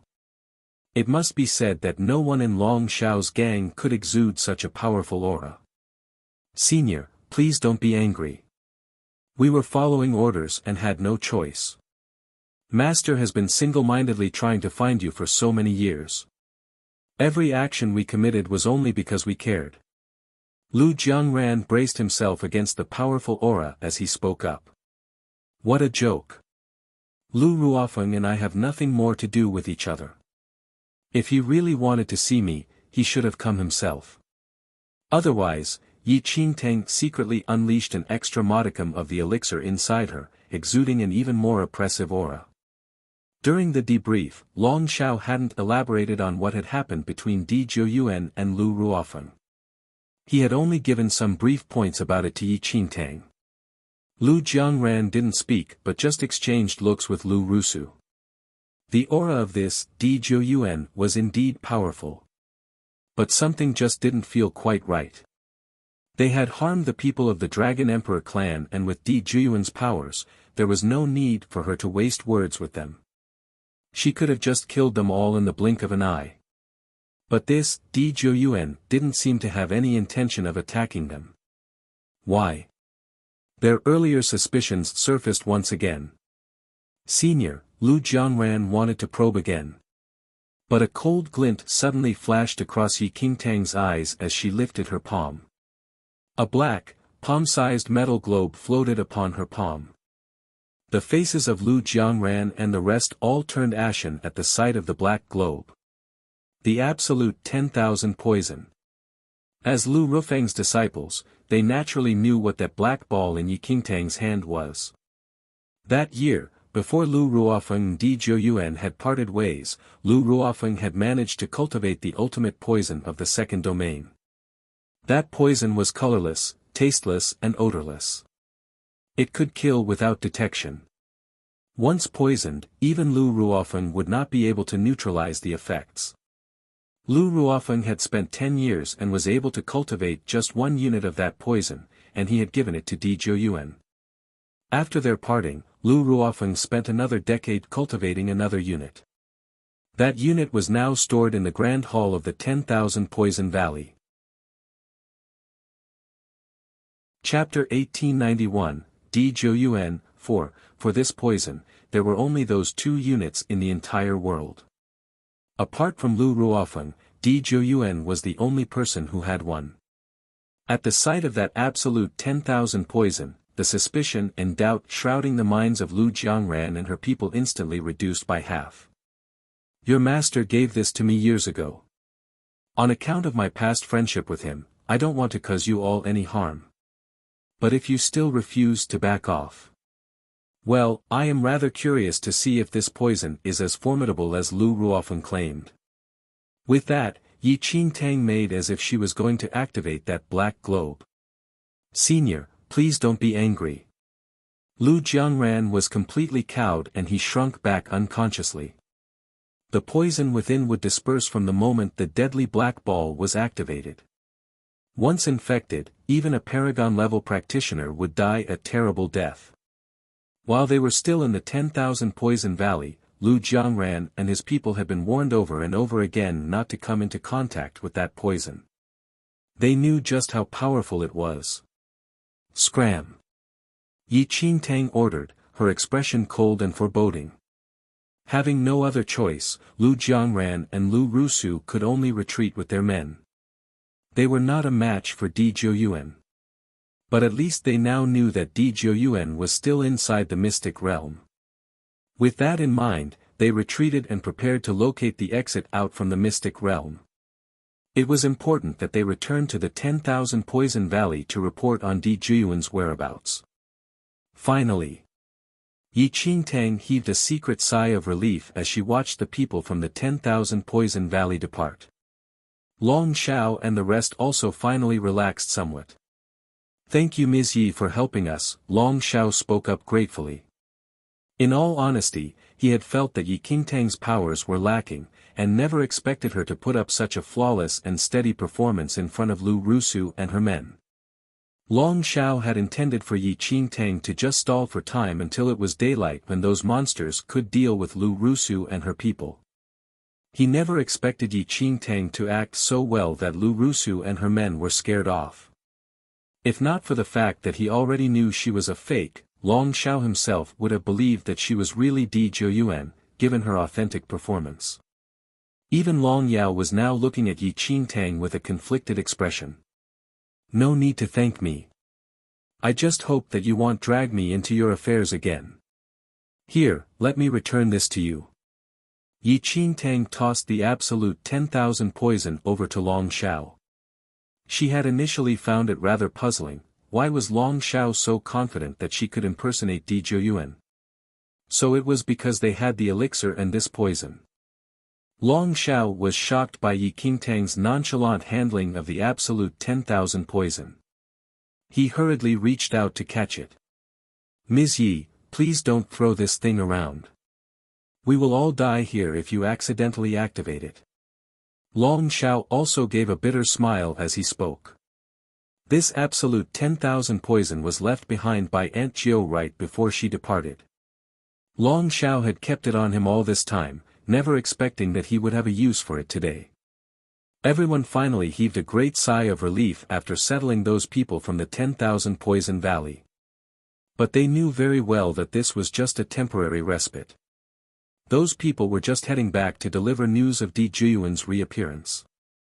There was no doubt that the main army of the 10,000 Poison Valley would be back. I say. Lu Ruofeng is so desperate to find your Aunt Jiu, is it for love or revenge? Yi Qingtang asked with feigned ignorance. Long Xiao was momentarily taken aback, but then he smiled again. We are not sure exactly what happened in our elder's generation, but Aunt Jiu's rejection of Lu Ruofeng was indeed a major blow to him. Chapter 1892, Breakthrough, 1. At that time, Lu Ruofeng was still not the Poison Emperor. Nevertheless, he had already displayed exceptional talent and it was universally known that he would become the next Poison Emperor. As a result, everyone treated him with the utmost respect. No one expected him to be humiliated by the very woman whom he had taken a fancy to. He had nearly become the laughingstock of the entire second domain. Yi Qingtang suppressed a smirk. She knew very well that Lu Ruofeng must be seeking out Di Zhouyuan for something much more complicated than that. However, it looked like Long Xiao was unwilling to divulge any further. If she wished to learn more about her mother, it was likely she would have to go to the second domain to investigate. Although the danger had passed, the security they had now would not hold for long. Yi Qingtang, Long Xiao, and the rest had to find the exit from the mystic realm while it was still dark. Not only that, Long Xiao and his men were still injured. Although they had yet to find traces of Di Zhouyuan, they did not dare to linger on. Yi Qingtang and her companions were even more anxious to leave the mystic realm, in case they were once again dragged into this messy affair. At this point, Yi Qingtang was already very satisfied knowing her mother's name and family clan. It was more information than she had hoped to find. Before leaving, Yi Qingtang told Fu Qiu to stay hidden away for the time being. This was in case the 10,000 Poison Valley folks came back and failed to find them. Fu Qiu would be unwittingly implicated. Fu Qiu understood. It handed over a silk box to Yi Qingtang, explaining that this was something her mother had previously left in its care. It asked Yi Qingtang to open it only after leaving the mystic realm. Before this, Bailey Shi and the rest had already been seeking out the exit and found some clues. As a result, they managed to locate the exit rather easily before daylight. Yi Qingtang heaved a sigh of relief upon seeing the exit from the mystic realm. She was truly exhausted after this long tribulation. Giving the mystic realm one last glance, Yi Qingtang and the others finally fled from the place. The world spun around them before Yi Qingtang and her group returned once again to the island. Looking at everyone's wretched states, they didn't know whether to laugh or cry. Just as Yi Qingtang was about to stretch out, an intense power suddenly surged within her. What's wrong? Jiang Xiaobai was startled by the sight of the intensifying light emanating from Yi Qingtang's body. Bailey Shi and Mu Feirua were likewise astounded. Ms. Yi, it looks like you are going to have a breakthrough. Bailey Shi gave a slight frown. The previous time when they entered the Immortal Footsteps mystic realm, they hadn't felt anything much while they were inside. But one of their companions had gained a fortuitous experience. That person didn't have any reaction at the beginning, but her powers suddenly surged after leaving the mystic realm. The powers of the Immortal Footsteps mystic realm would not be revealed while we are inside. Perhaps Ms. Yi had a lucky encounter but didn't notice it at that time. Brother Jiang, quickly take her back to rest. She looks like she is going to have a breakthrough any time now, Mu Feirua hurriedly advised. Jiang Xiaobai didn't dare to hesitate. He immediately lifted the dazed Yi Qingtang into his arms and carried both her and little white tiger back to their accommodations on the island. What was going? Yi Qingtang could only feel a burning intensity inside her body, which was now radiating waves of orange light. Her temperature was also rising steadily. Despite the barrier of their clothing, Jiang Xiaobai was already flushed from the heat exuded by Yi Qingtang's high temperature. Yi Qingtang's state of mind was becoming increasingly hazy. She felt like she was submerged in a sea of darkness with orange dots of light continuously flashing at her from all angles. The glowing lights looked like those spirit stones inside the Immortal Footsteps mystic realm. Chapter 1893, Breakthrough, 2, Those tiny dots of light increased exponentially until it looked like a star-strewn night sky. Yi Qingtang stood in the center, wanting to move but found herself unable to. All she could do was to stare on dumbly as those dots of light shot toward her. In the blink of an eye, those lights surged into her body, until she felt like she was about to burst open. Beads of cold sweat broke out all over her, as well as a bone-crushing pain. The pain was excruciating, as if she was torn apart, then smashed into pieces at the same time. Was she going to die like this? But just as she was enduring the torment, a faint blue light suddenly appeared in the darkness. That blue light was like a stream of pure spring water. It enveloped Yi Qingtang and controlled her absorption of those orange lights so that it was more bearable. How could this be? Yi Qingtang was very confused. She could vaguely feel that those orange lights were similar to the power of those spirit stones she had previously absorbed. But during that time in the mystic realm, she had only felt her strength increase. There were no other effects. How did this power, which originated from those fat catfish, suddenly become so intense once she left the mystic realm? Mu Feirua and the rest didn't know that the power held by those spirit stones could be used for cultivation. As a result, they didn't forewarn Yi Qingtang that powers gleaned from the Immortal Footsteps mystic realm were in a suppressed form. The true magnitude of the powers would be activated the moment one left the mystic realm. Yi Qingtang had absorbed several thousand spirit stones while in the Immortal Footsteps mystic realm. The power held by those stones was astronomical. It was not something that Yi Qingtang could completely absorb and convert.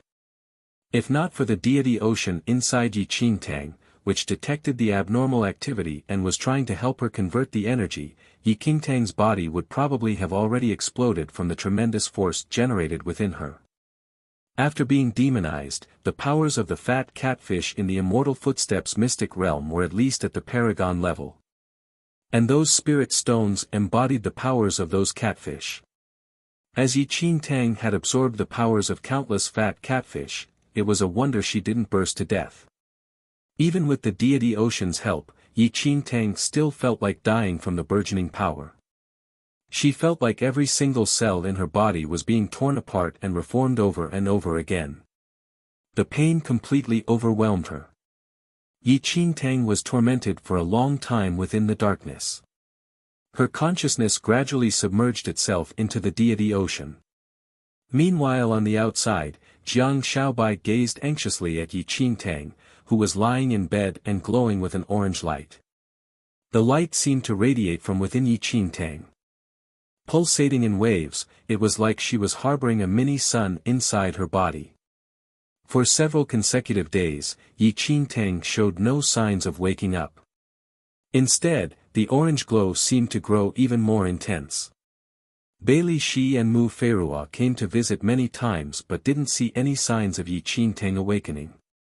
It had been several days since they came out of the Immortal Footsteps mystic realm, and it was time for them to return to their clan. They had no choice but to bid farewell to Jiang Xiaobai and Yi Qingtang, and leave the island first. All the while, Jiang Shaobai sat by Yi Qingtang's beside, his face pale and grim. A powerful light suddenly burst out from Yi Qingtang's body, such that Jiang Shaobai was nearly knocked onto the ground. He felt like a huge rock was pinning him to the floor.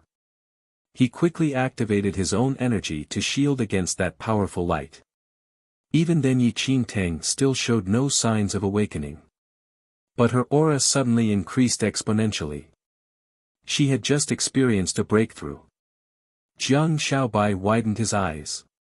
If not for the fact that he was witnessing it with his very own eyes, he would not have believed that Yi Qingtang could have had a breakthrough while unconscious. Chapter 1894, Breakthrough, 3. What surprised Jiang Shaobai even more was the aura surrounding Yi Qingtang hadn't dissipated even after her first breakthrough. She seemed to have another breakthrough coming.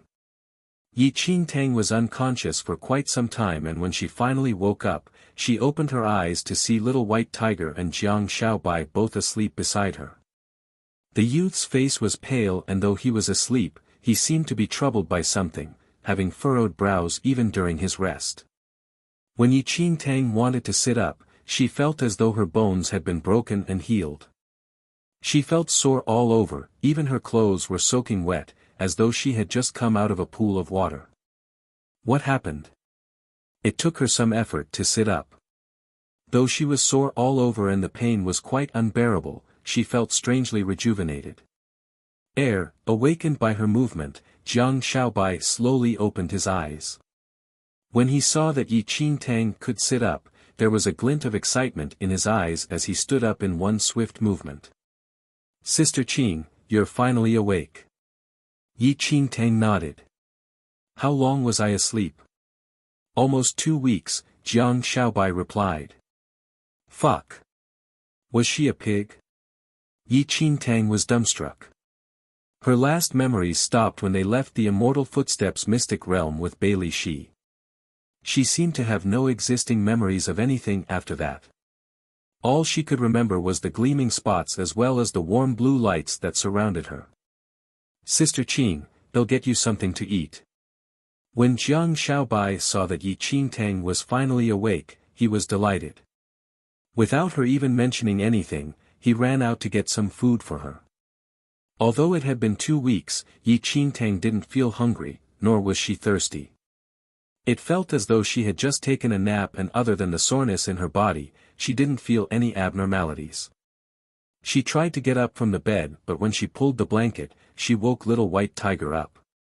Little White Tiger raised its eyes, looking at Yi Qingtang, and the corners of its mouth twitched. "What kind of expression is that? You're finally awake. I thought that you weren't going to wake up forever if you took any longer." Little White Tiger stretched its body before jumping off the bed. "I have no idea why I slept for so long either." Little White Tiger was stunned. "You have no idea?" Yi Qingtang nodded. Little White Tiger looked at Yi Qingtang with a suspicious gaze. "Does your body feel different?" Yi Qingtang couldn't understand why Little White Tiger asked her that. She lowered her eyes, only noticing her soaking wet clothes, and nothing else was different. She hadn't grown an extra hand. The corners of the Little White Tiger's mouth twitched again. "Check your powers." Yi Qingtang was perplexed, but she continued to check the powers within her body. She was completely astonished by the results. What the hell? What the heck happened? Seeing Yi Qingtang's shocked expression, Little White Tiger said, "You're the first in the world to increase your level by just sleeping. This is strange. I only saw you absorbing the energy from the spirit stones in the mystic realm, you did nothing else, and yet, you achieved breakthrough this quickly." Yi Qingtang took a deep breath. "Actually, those spirit stones are composed of spirit energy from the fat catfishes." Little White Tiger's eyes almost popped out hearing that. "What did you just say?" Chapter 1895, Massacre, 1. Yi Qingtang told Little White Tiger all about her time in the Crystal Palace and witnessing the fat catfish being demonized. In reality, she could not be sure if it was an actual demonization. That's strange. Those spirit stones don't look like they could be produced by living bodies. Little White Tiger was puzzled. Even though it found those spirit stones and fat catfish very strange, there was no way they could resolve their doubts now since they had already left the mystic realm. How do you feel now? Little White Tiger looked at Yi Qingtang. Little White Tiger felt that Yi Qingtang's recent breakthrough might not be a good thing. Bloated, Yi Qingtang rubbed her chest. Having slept for so long, she had not consumed anything, not even a drop of water. Even so, she felt extremely bloated, as if a big ball of power was still stuck somewhere in her body, not fully absorbed yet. Of course you are bloated. You absorbed so many spirit stones. I estimate that it will take some time before you completely digest all of that energy.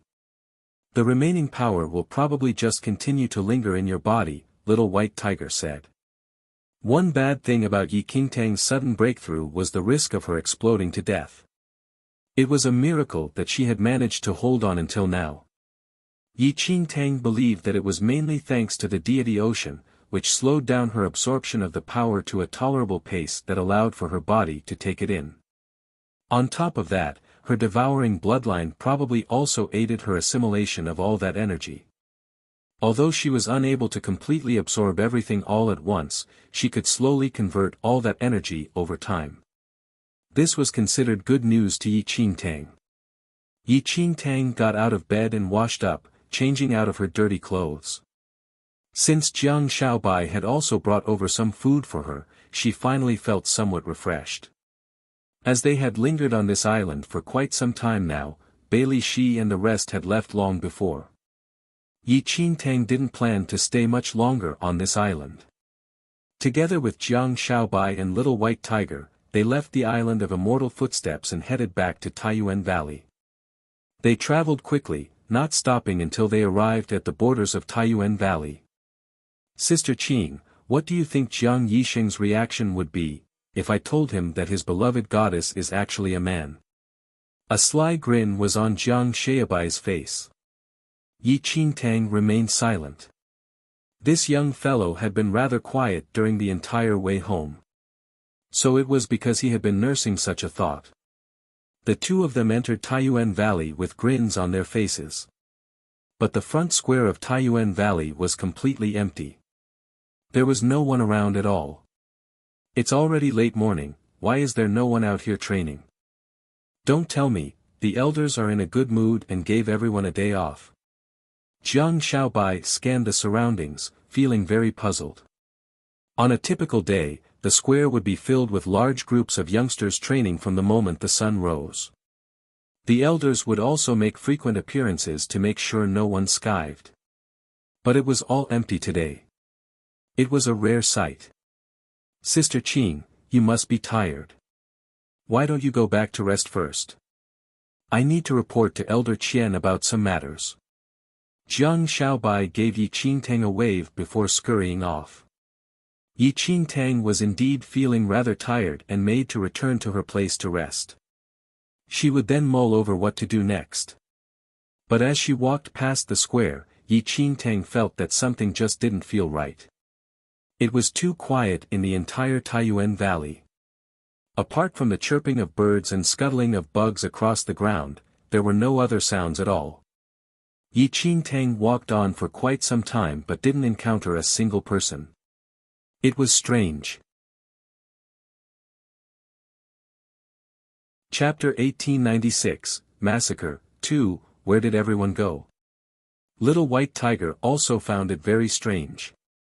As Yi Qingtang pondered the situation, the faint scent of blood suddenly drifted into her nostrils. That scent had originated from the nearby practice hall. Almost instinctively, Yi Qingtang walked over to the hall. The main doors to the practice hall were closed. Standing outside, Yi Qingtang could not hear any sound at all. Stepping forward, Yi Qingtang pushed open the door. Her fingers made contact with something sticky on the handle. She pulled back her hand and saw that her fingers were stained a deep brown. That sticky stain gave off an intense smell of blood. Is this blood? Yi Qingtang was stunned. The door handles of the practice hall were deep brown and any bloodstains on the surface were not immediately noticeable. A sense of unease suddenly arose in Yi Qingtang's heart. She pushed open the door and was completely thunderstruck by what she saw inside. Nearly 100 rotting corpses were piled inside the large practice hall. Dried blood had pooled beneath those corpses and the smell of blood and rotting flesh permeated the entire space. What happened? Wide eyes took in the hellish scene before her. Those corpses were garbed in the uniform of the Jiang family disciples. Yi Qingtang surveyed the debris left behind in the practice hall. She gasped when her gaze landed on a familiar face. Jiang Yixing had collapsed in a corner of the practice hall. A huge splatter of blood stained the wall behind him.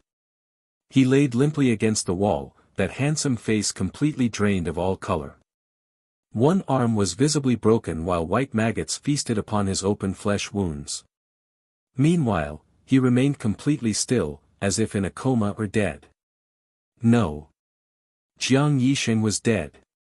And he had been dead for quite some time. Yi Qingtang felt like a huge rock was pressing down on her chest. It was so heavy that she couldn't breathe. Nearby, Jiang Yiran and Jiang Yanyan's bodies were piled together. The cheeky Jiang Yiran had his entire lower jaw ripped off. Left with only half a face, his eyes remained wide open in a vicious expression. One of Jiang Yanyan's hand was under Jiang Yiran's body.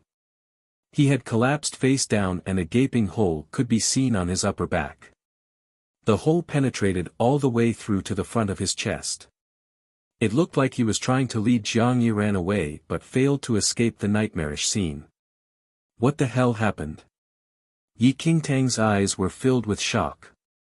Everywhere she looked, the morbid scene of death met her eyes. All of these Taiyuan Valley youths were talented and gifted practitioners. Especially Jiang Yanyan. His abilities were on par with the most powerful practitioners of his generation in central mainland. What kind of people could kill all of them in such a terrible manner? Even Jiang Yanyan didn't manage to escape. What happened here? How did all these people end up dead? Little White Tiger was also stunned by the scene.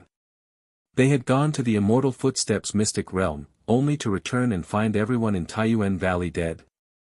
Yi Qingtang looked extremely grim. A startling thought suddenly entered her mind. Shit, Xiao Bai. Yi Qingtang didn't know who killed everyone here. She also didn't know if those people were still in Taiyuan Valley. Chapter 1897, Massacre, 3. She was now very worried about Jiang Xiaobai. Without any hesitation, Yi Qingtang headed toward the Elder's Hall with Little White Tiger in her arms. On the way there, she could see bloodstains and the fallen bodies of Jiang family disciples all around. Foreboding thoughts wreaked havoc on her mind and Yi Qingtang felt increasingly fretful. The back area of Taiyuan Valley was covered in blood. Those fallen disciples had encountered wretched deaths by the side of the road. Yi Qingtang charged toward the Elder's Hall. By the time she stood before the hall, her face had turned completely pale. Within the hall, Elder Qian and the others were all sitting in the middle. Elder Qian, Yi Qingtang's lips quivered as she stared at the elder sitting upon a chair, his head drooping downward. She could smell the thick, pungent scent of blood. Elder Qian was sitting there like how he always used to. But he was motionless and his arms had been nailed to the chair handles with two thick iron nails. His shoulders had been nailed to the back of the chair, while his legs were nailed to the legs of the chair. Blood had flowed out of Elder Qian's wounds and mingled with the blood of the other elders, staining the floor of the Elder's Hall into a dark crimson. Elder Qian was dead. The other elders in Taiyuan Valley were all dead. They had been nailed to their chairs. The whole scene was filled with blatant mockery and macabre satire. They looked like toys that could be manipulated however one pleased. Xiao Bai, Yi Qingtang's unease grew deeper.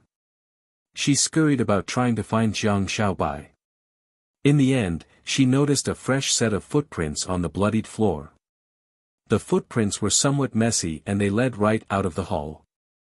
Yi Qingtang followed the footprints left behind by Jiang Shaobai. She spotted him on the front square. Sister Qing. Jiang Shaobai seemed to have felt Yi Qingtang's presence. He slowly turned around. There was a crooked smile on his usually cheerful face. Everyone seems to be dead. When she saw Jiang Shaobai, Yi Qingtang heaved a sigh of relief. Thank goodness he was fine. We cannot stay here. We must return to the Jiang family residence and inform the domain monarch. Yi Qingtang didn't know what had happened but instinctively knew that it was dangerous to linger here in Taiyuan Valley. He nodded before he paused and asked, "Did you see Jiang Yisheng?" Yi Qingtang was momentarily taken aback. She was silent for a moment before replying, "Yes, I saw him, dead." Yi Qingtang nodded almost imperceptibly, the image of his rotting body flashing past her mind. A bitter smile twisted on Jiang Shaobai's face. Should have expected that. Even Elder Qian and the others couldn't escape death. He is so lousy, how could he have survived? At this, Yi Qingtang didn't know how to reply. She was also feeling very upset at their deaths. Jiang Yisheng was the first Jiang family disciple I met after I arrived at Taiyuan Valley.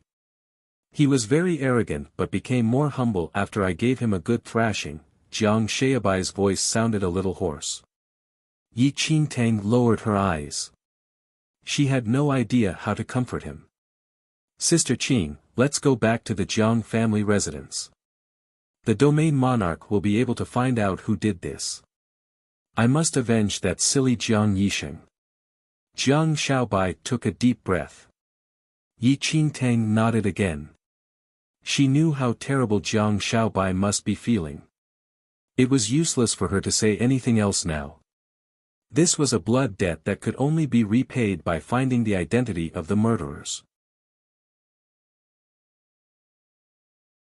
Chapter 1898, Massacre. 4. Yi Qingtang and Jiang Shaobai immediately headed to the Jiang family residence.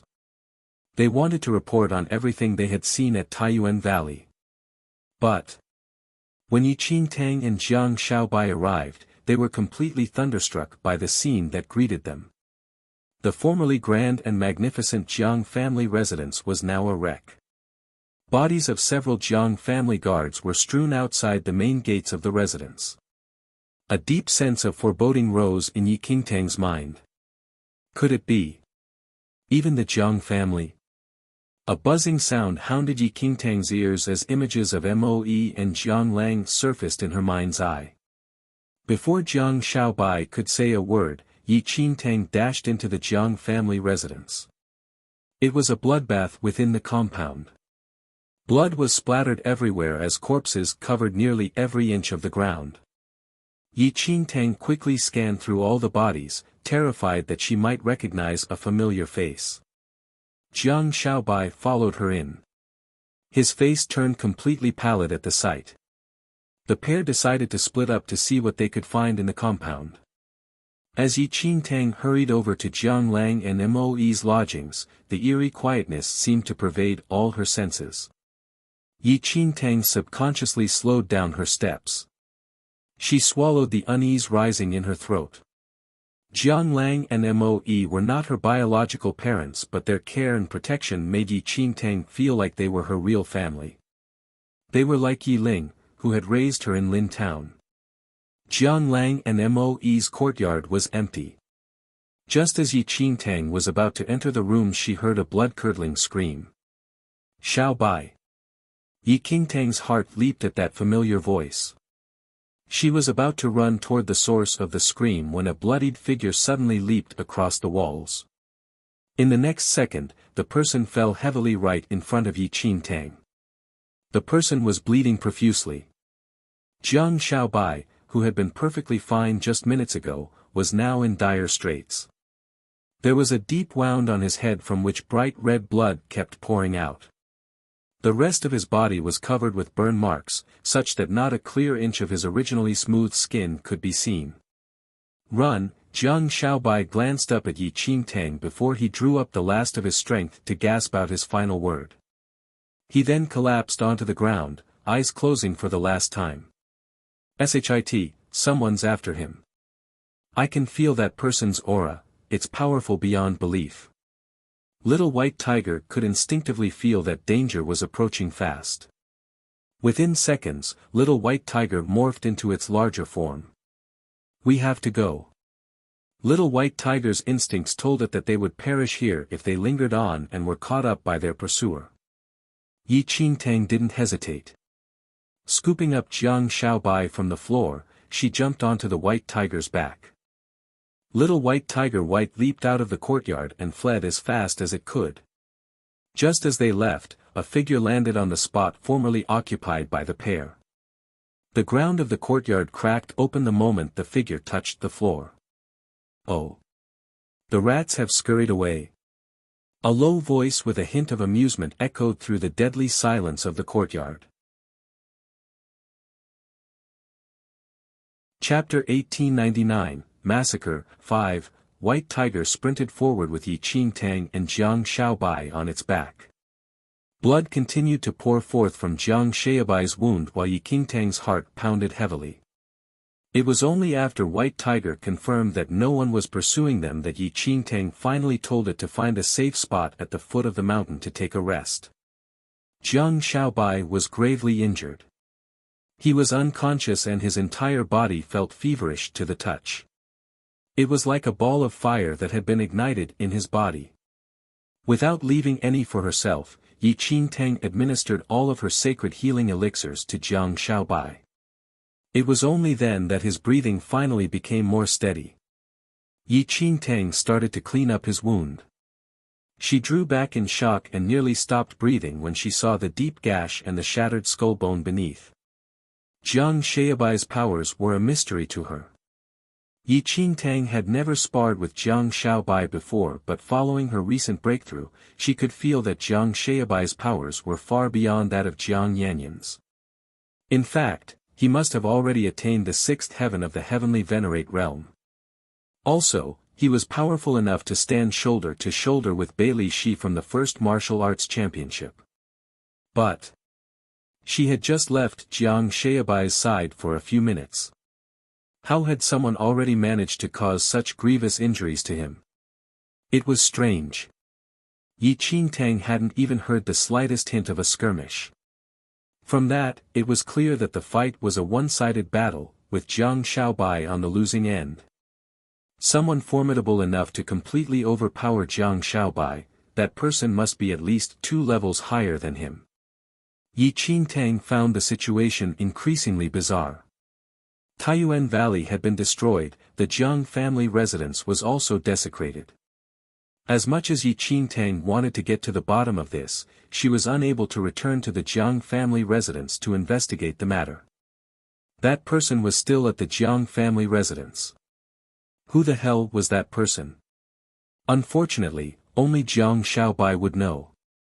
Yi Qingtang didn't dare to move Jiang Shaobai due to his serious injuries. She had no choice but to lay low with him for the moment so that he could recuperate. Now they could no longer return to the Jiang family residence, even though Yi Qingtang desperately wished to know whether Jiang Lang and his wife Jiang Sun were safe. As for the identity of that person, they had no choice but to wait until Jiang Shaobai regained consciousness.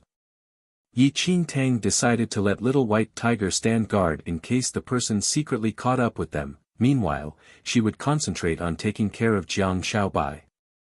Jiang Shaobai slept for 7 consecutive days. On the 8th day, Jiang Shaobai uttered a low groan. Yi Qingtang immediately turned toward him. Shaobai. Jiang Shaobai slowly opened his eyes. His pale face was dazed as he stared at Yi Qingtang with his head slightly tilted.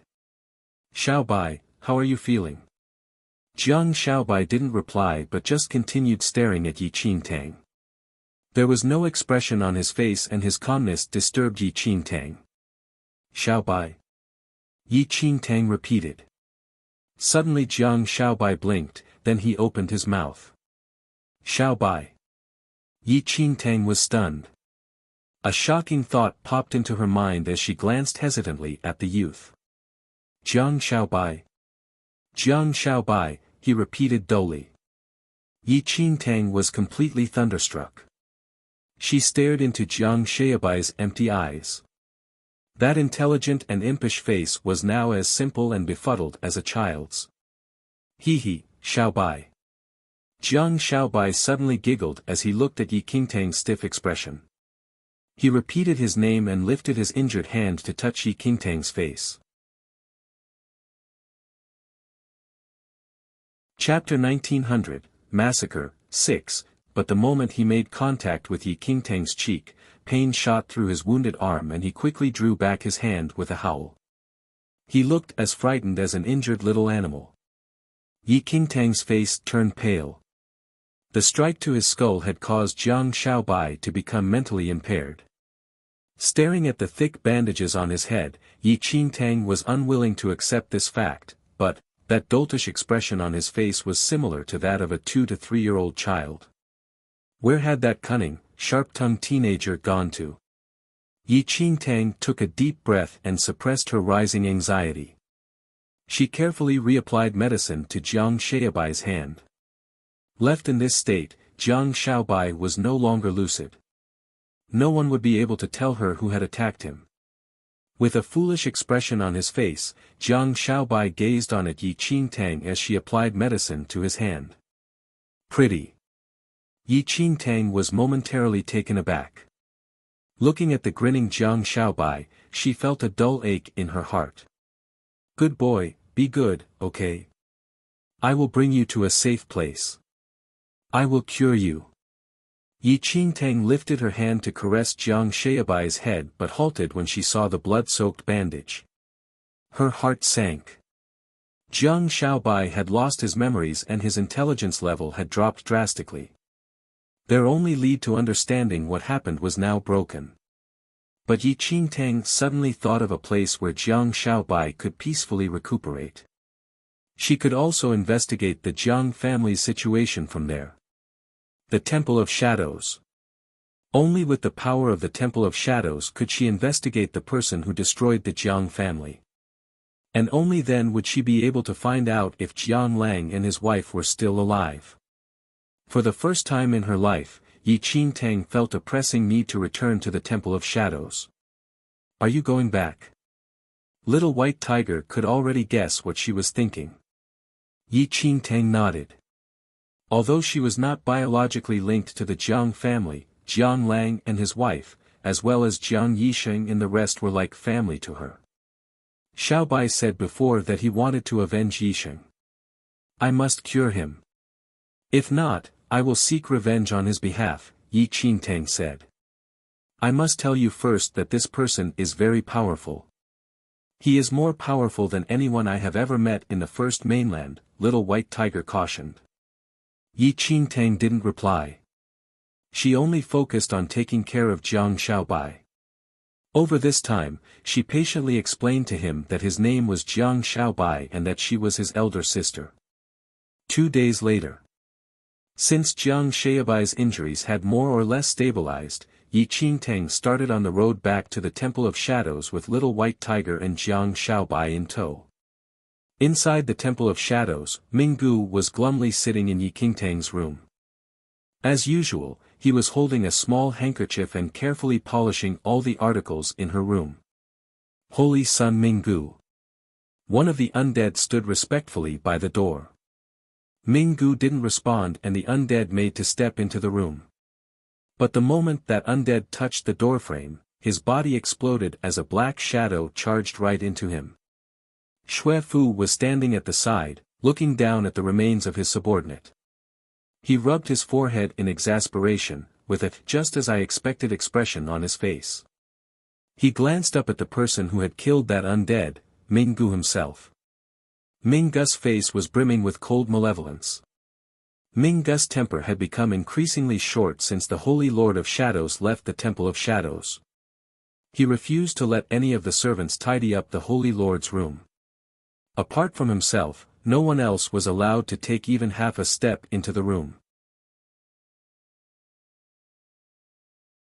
Chapter 1901, Temple of Shadows, 1, Holy Sun Minggu, Holy Sun Ming Wang is asking for you. Xue Fu cleared his throat quietly before speaking out from outside the door. But Minggu seemed oblivious to Xue Fu's voice. He continued to concentrate on polishing the article in his hand. Xue Fu spoke up another 2 times but failed to get a response from Minggu. He sighed in frustration and had no choice but to turn back. My humble greetings, Holy Sun Ming Wang. Holy Sun Minggu is, Xue Fu stood respectfully before Ming Wang. Seeing Xue Fu arrive alone, Ming Wang already knew the outcome before Xue Fu finished his sentence. Ming Wang remained impassive. He just continued to study the file in his hand as he commanded half-heartedly, bring him here. Xue Fu didn't know whether to laugh or cry. Bring him here. He could only dream of doing that. Minggu was so obsessed now that he didn't even care about his own family anymore. He would probably go into a frenzied killing spree if they tried to force him to come. Holy Sun Ming Wang, why don't you go to visit Holy Sun Minggu? Xue Fu suggested. They were twins but the relationship between Ming Wang and Minggu was extremely strained now. It was all because Ming Wang disregarded Ming Gu's wishes and locked him up, not allowing him to stop the Holy Lord from leaving. From then on, Minggu was no longer willing to see Ming Wang. The rift between the 2 holy sons was a bane to those unfortunate undead in the Temple of Shadows. They were tense with fear whenever they had to face the unstable Minggu, fearful of accidentally triggering him and dying a horrible death. Ming Wang looked up and fixed his black eyes impassively on Xue Fu. Xue Fu gave a bitter smile. Holy Lord Minggu misses the Holy Lord. Although you instructed us not to interfere with the Holy Lord's matters, Holy Sun Minggu cannot go on like this. I wonder if we can try and locate the Holy Lord's whereabouts. Even just the knowledge of the Holy Lord's location might calm him down. Minggu was worried that the Holy Lord of Shadows was repeating a previous departure. The first time this happened, the Holy Lord left without a word and was gone for 10,000 years. No. Ming Wang was quick to object. With an inward sigh, Xue Fu glanced at the impassive Ming Wang and he couldn't help grumbling quietly on the inside. You say that but it's clear you don't mean it. Since you're so restrained, beware of choking to death one day from your own suppressed feelings. Xue Fu had accidentally witnessed Ming Wang staring at the portrait of the Holy Lord for an entire night. Although he didn't say anything, Ming Wang missed the Holy Lord just as much as that obsessed Minggu. Just as Xue Fu was mulling over how to reconcile these 2 holy sons, one of the temple elders hurried over. He was so agitated that his bones clattered noisily. My great holy son Ming Wang. The Holy Lord. She is back. The elder exclaimed in joy. What? Xue Fu was stunned.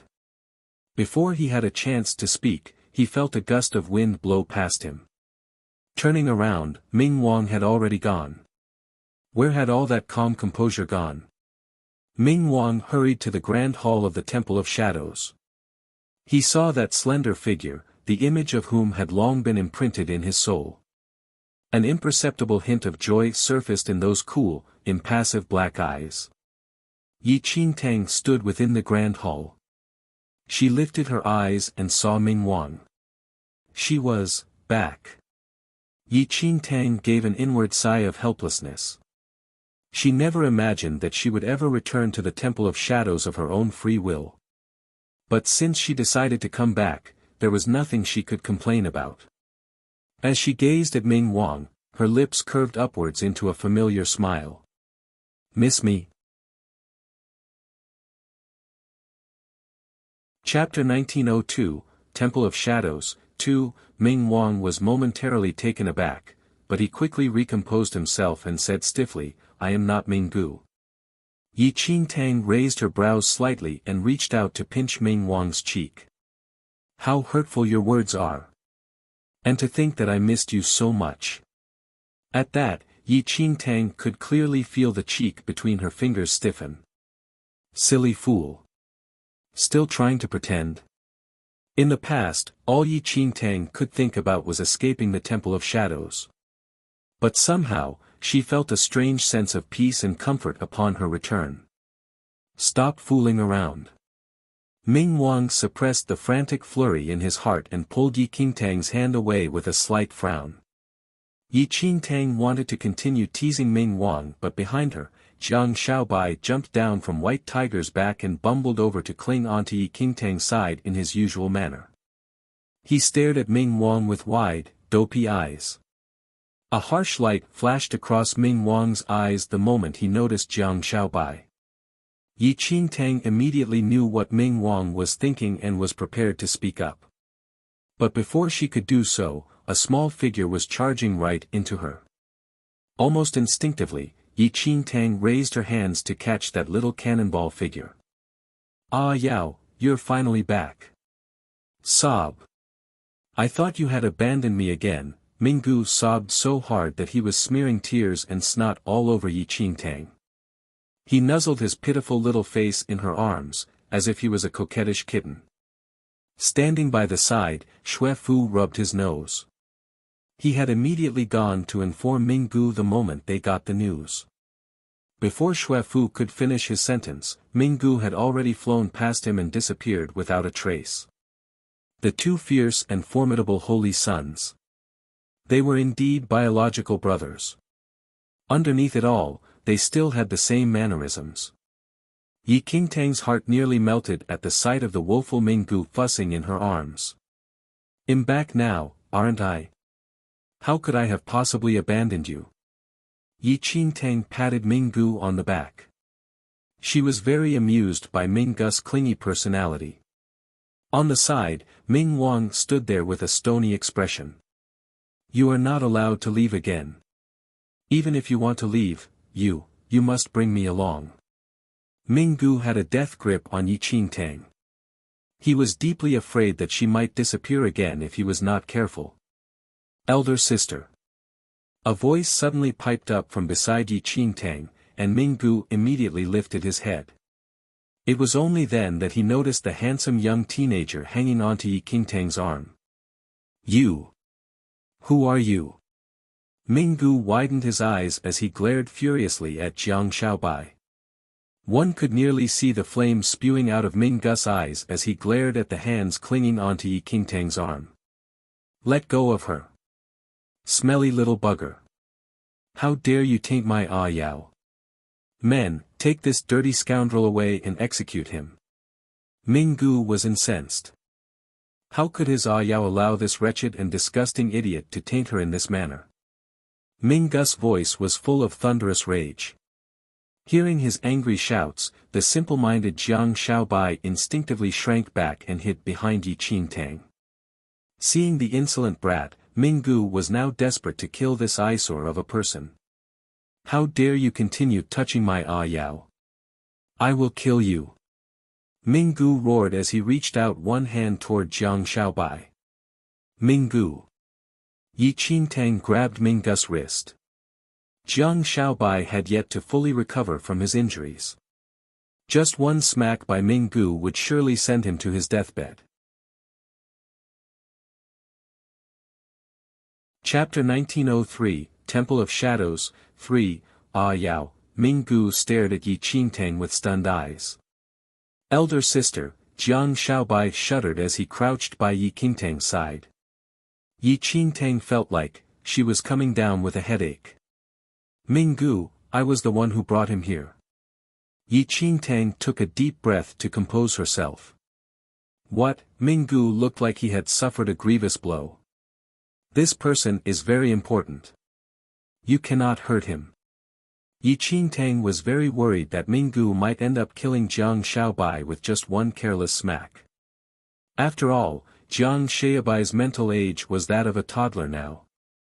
Very important, Minggu staggered backward in shock, staring at Yi Qingtang with eyes full of grievances.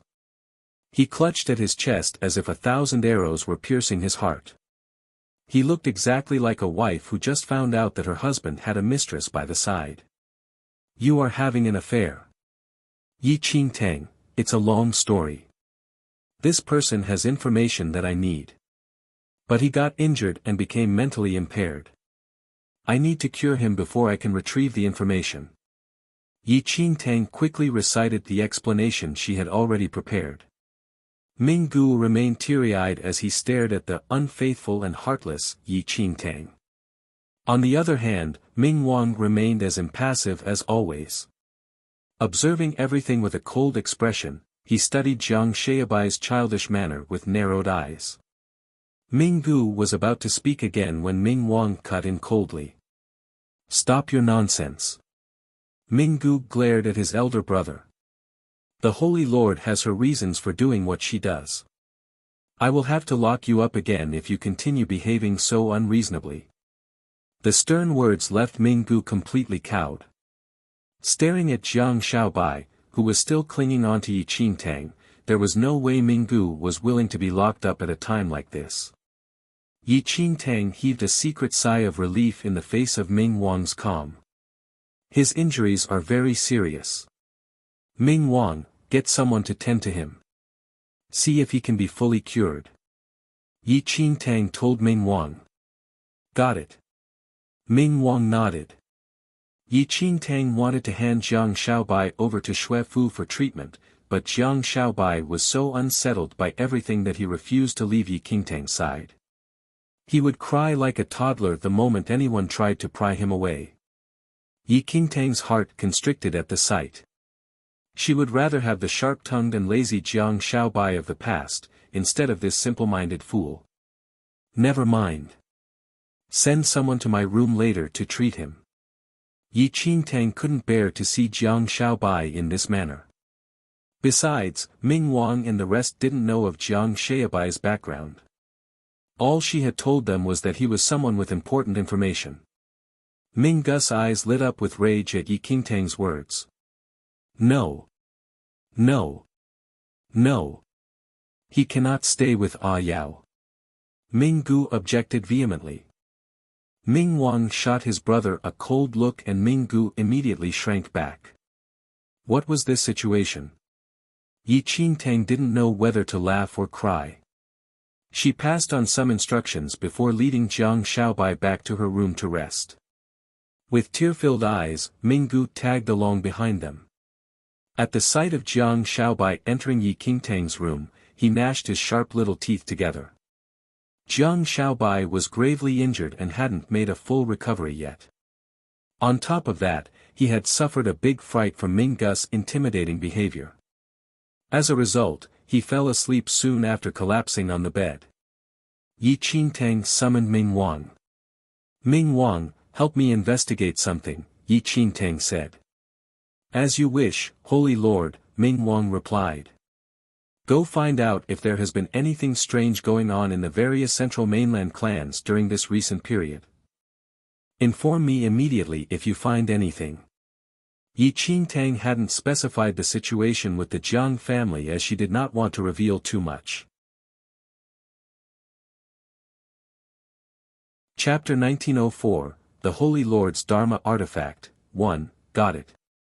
Ming Wang accepted the command and was prepared to leave when he suddenly halted and glanced at the slumbering Jiang Shaobai. But in the end, he left without saying another word. Yi Qingtang heaved a sigh of relief as Ming Wang left. It looked like Ming Wang did not suspect anything yet. Upon returning to the Temple of Shadows, Yi Qingtang felt a sense of familiar comfort. Yi Qingtang had been in a tense state of mind since entering the mystic realm. She had not had a chance to relax at all. After a quick wash-up and change of clothes, she gazed at the sleeping Jiang Shaobai, her heart heavy with emotion. I think that you should keep a close eye on Jiang Shaobai from now on, Little White Tiger piped up. Yi Qingtang, that Ming Gu is already targeting Jiang Shaobai. Even with Ming Wang around, who knows what Ming Gu will do with that crazy jealousy of his. He might secretly kill off Jiang Shaobai one of these days. Little White Tiger couldn't help shuddering when it recalled the malevolent way Ming Gu had been glowering at Jiang Shaobai. Ming Gu was already gritting his teeth in anger when he first saw Yi Qingtang carrying Little White Tiger. Now that Yi Qingtang had returned with this Jiang Shaobai, Ming Gu must be bursting with rage. I know. Yi Qingtang sighed. Ming Gus's possessiveness of the Holy Lord of Shadows was incomparable to any other. Just as Yi Qingtang was speaking with Little White Tiger, there was a sudden knock on the door. Opening the door, a woeful Minggu was standing outside. Hands crossed behind his back, he gazed uneasily at Yi Qingtang. "Ah Yao, don't be angry. I just missed you too much. That's why I behaved in that manner earlier. I won't do anything to that dirty rascal. Don't be angry at me." Minggu gazed pathetically at Yi Qingtang.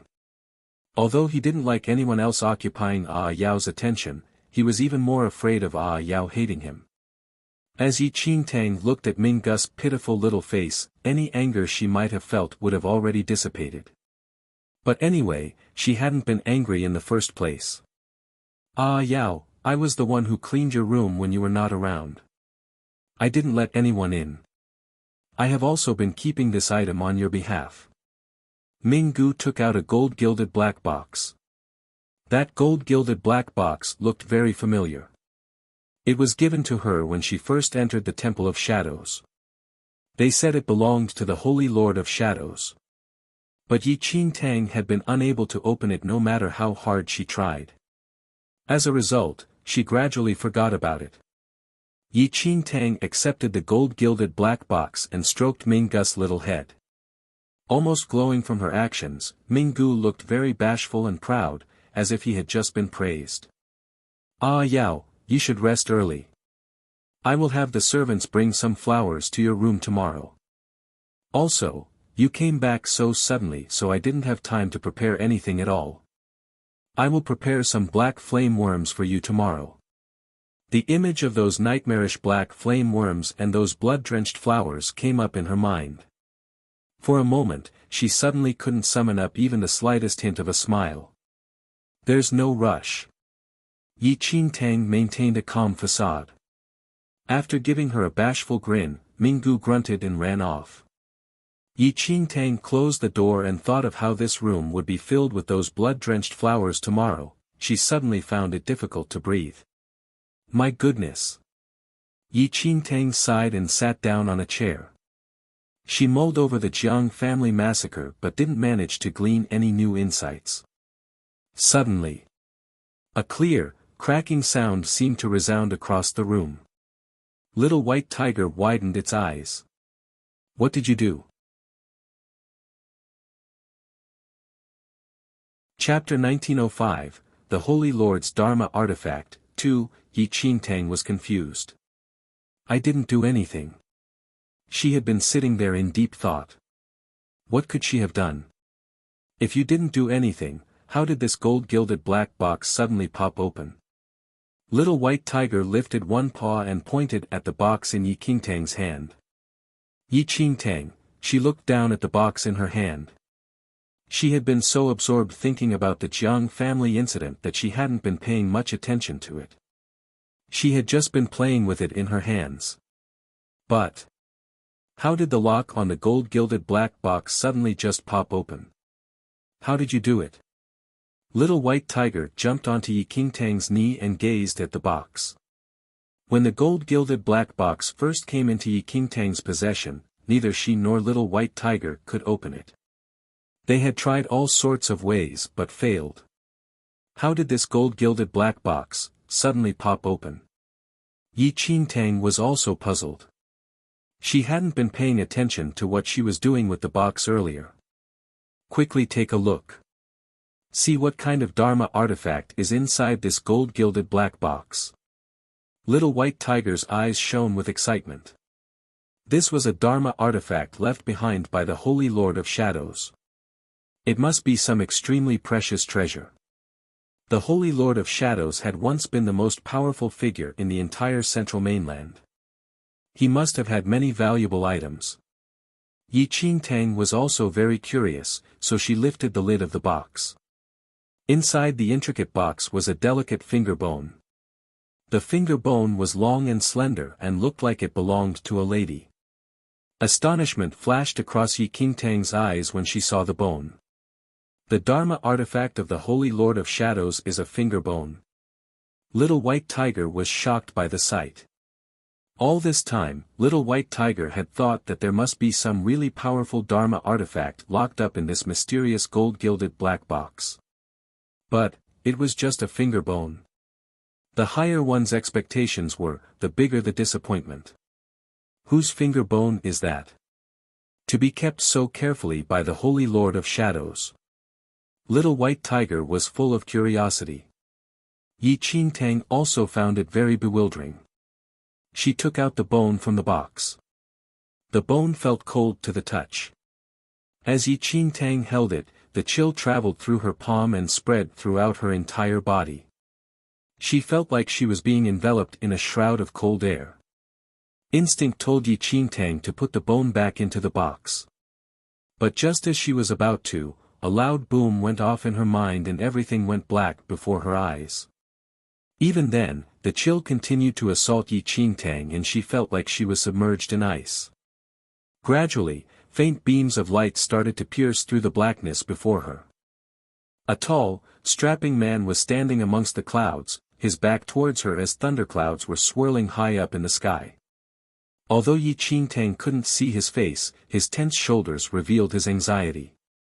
The man seemed to be facing off something. He had a sword in one hand, while the other was shielding her. The image flashed by too quickly.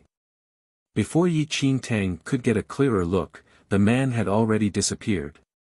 When her vision cleared once again, Yi Qingtang was sitting in front of a mirror and combing her long hair. The mirror reflected Yi Qingtang's face. Dozens of images flashed by, filling Yi Qingtang's mind to the brim.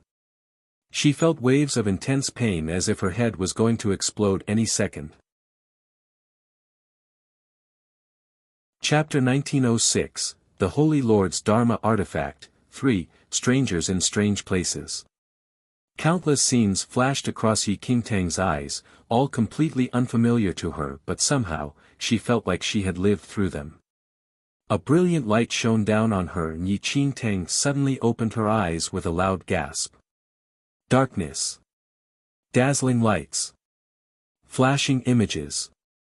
All those faded away from Yi Qingtang's eyes. All that was left in her line of sight was Little White Tiger's worried expression. What happened to you? Why did you suddenly faint? Little White Tiger gazed nervously at Yi Qingtang. Fear continued to swirl in Yi Qingtang's heart as she gasped out breaths of air. She glanced down at herself, feeling as if she was still enveloped in a shroud of cold air. Her skin had even turned somewhat white from the chill. Yi Qingtang wanted to explain but didn't know what to say. She had seen many memories, all of which didn't belong to her. Yi Qingtang had been reincarnated before but she was very sure that those memories were not from her previous life. The people in those memories were all strangers to her. But why had she seen all those memories then? And wasn't she the person at the center of those memories? Nothing made sense to her, and Yi Qingtang was left feeling increasingly puzzled. She was completely bewildered by the sudden appearance of those flashing images. She glanced down at her hand instinctively. The finger bone had disappeared. Where's the finger bone? Yi Qingtang asked. Wasn't it in your hand all along? Little White Tiger asked. Yi Qingtang showed Little White Tiger her empty palm. It was likewise baffled. What was going on? How did the finger bone disappear? I think I might know who the finger bone belonged to. Yi Qingtang massaged her aching temples. The Temple of Shadows had portraits of the Holy Lord of Shadows and the Holy Lord looked exactly like Yi Qingtang. The identical-looking person she had seen in those memories must be the Holy Lord. What do you mean? Little White Tiger was confused. It means that the finger bone must belong to the Holy Lord of Shadows.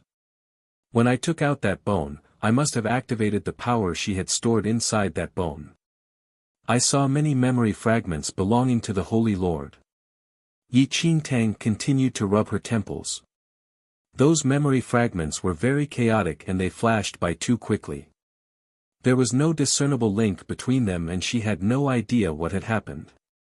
How did you activate the finger bone of the Holy Lord of Shadows? Little White Tiger shot Yi Qingtang a strange look. Yi Qingtang pursed her lips in a wry smile. I would like to know that too. First was the wearing of the 9 souls ring and then the opening of the gold-gilded black box. And now, she had somehow activated the finger bone belonging to the Holy Lord of Shadows, which had consequently disappeared. Yi Qingtang was dumbfounded by this weird string of events. Little White Tiger couldn't think of any plausible explanation either. Just as Yi Qingtang wanted to get up, she was overcome by a wave of dizziness. The shroud of chilly air suddenly surged into her chest. That chilly air brought with it a powerful burst of energy. It engulfed Yi Qingtang's entire body. What's happening? Yi Qingtang was stunned. The strange energy kept surging into her body, making her feel as if she was about to explode. It felt like the energy was desperately trying to merge into Yi Qingtang's body. Chapter 1907, Paragon Level 1. This was not the first time Yi Qingtang encountered something like this. Yi Qingtang didn't dare to overthink it.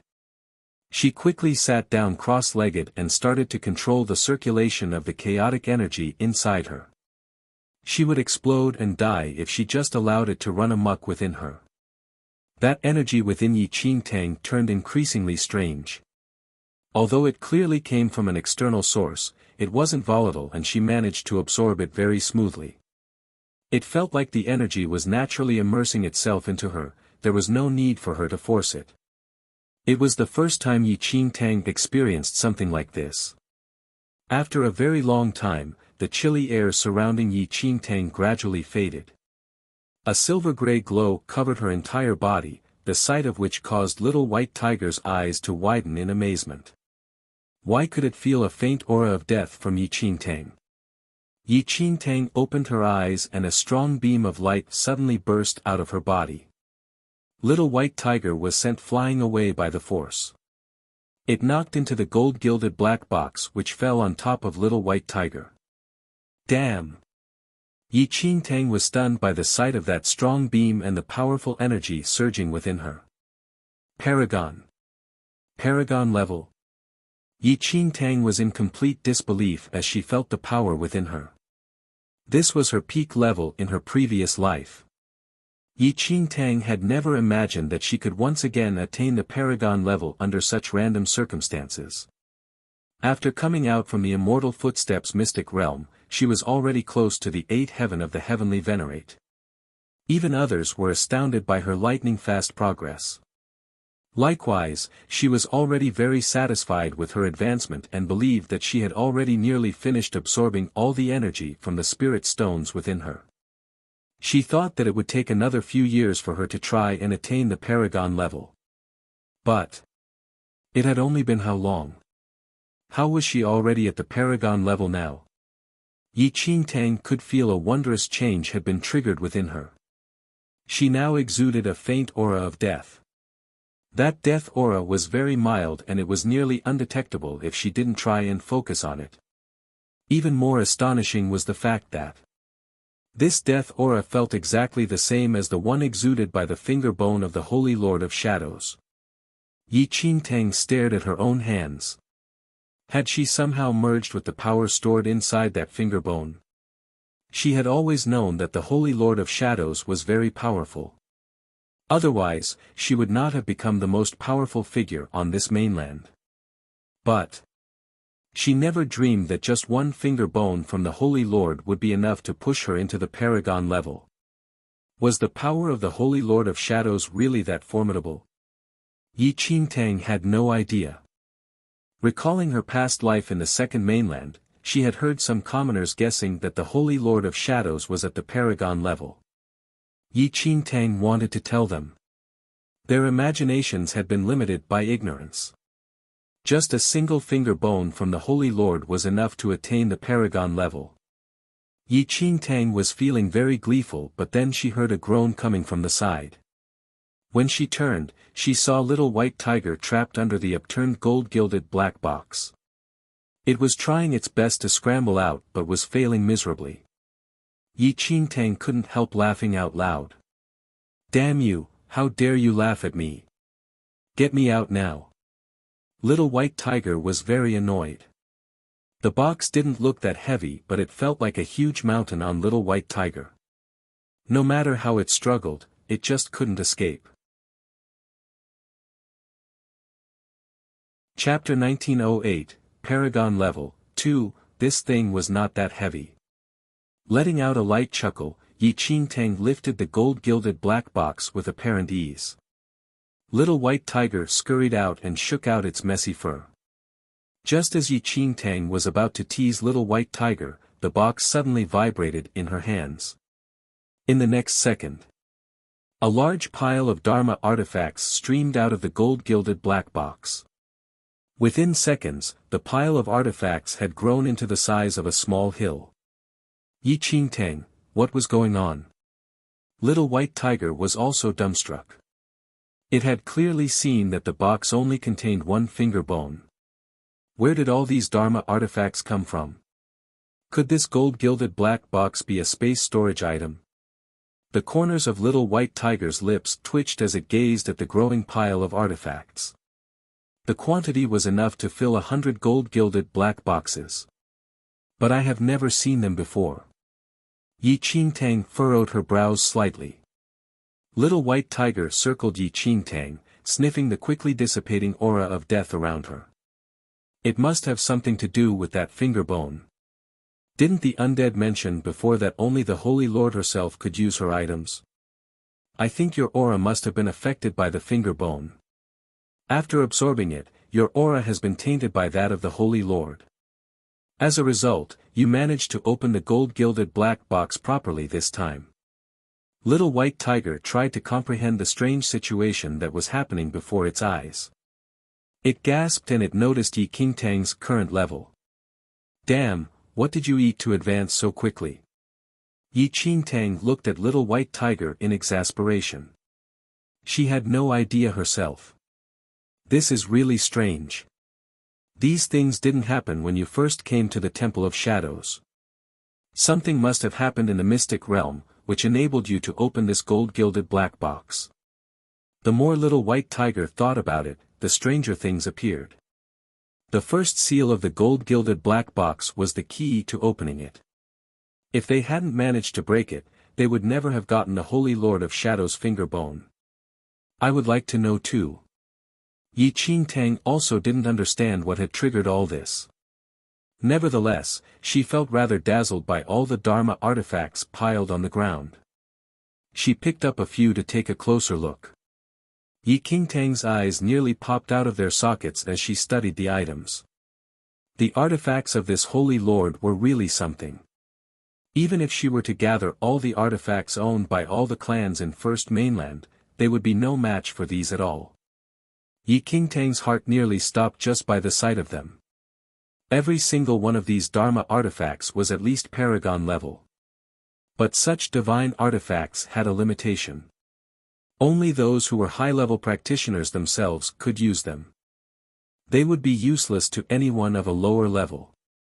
Yi Qingtang already spotted several artifacts that would only be activated by Emperor-level practitioners. Having just attained the paragon level, Yi Qingtang thought that she already possessed tremendous power. But standing before all these Dharma artifacts, she suddenly felt like her powers were completely insignificant. Yi Qingtang's impression of the Holy Lord of Shadows instantly shot up. There were too many artifacts for Yi Qingtang to try them one at a time. She would be doomed if one of the undead came in and saw her trying them out. With that thought in mind, Yi Qingtang had no reason to hold back. Who cared if she could or couldn't use it now? She would just stuff everything into her space ring first. A great harvest? That's exactly what this was. She had already gotten several artifacts from Bailey Shi and Mu Fairu, as well as all those she had previously accumulated. Now she also had the artifacts that belonged to the Holy Lord. Chapter 1909, Paragon Level 3, Yi Qingtang's space ring was now a little treasure trove. If anyone from the other clans were to take a peek at it, they would definitely be shocked at all the precious artifacts inside. Having gone up yet another level and obtained so many goodies, Yi Qingtang was in a wonderful mood. To the point that she remained grinning even when her room was filled with those blood-drenched skull flowers the next day. However, she still nearly puked at the smell of those black flame worms. Perhaps it was the result of a good night's rest. Jiang Xiaobai appeared much calmer the next morning. He didn't hide behind Yi Qingtang the whole time like when they first arrived at the temple. Instead, he sat by the window in a daze. Yi Qingtang sighed inwardly. She would just have to wait for Ming Wang to report on his investigative efforts. Luckily Ming Wang didn't let Yi Qingtang wait too long. He reported back to Yi Qingtang after just a few days. Holy Lord, something did happen to the ancient clans from the mainland recently. Ming Wang reported. Yi Qingtang's heart quivered but she maintained her calm facade. Oh. Tell me about it.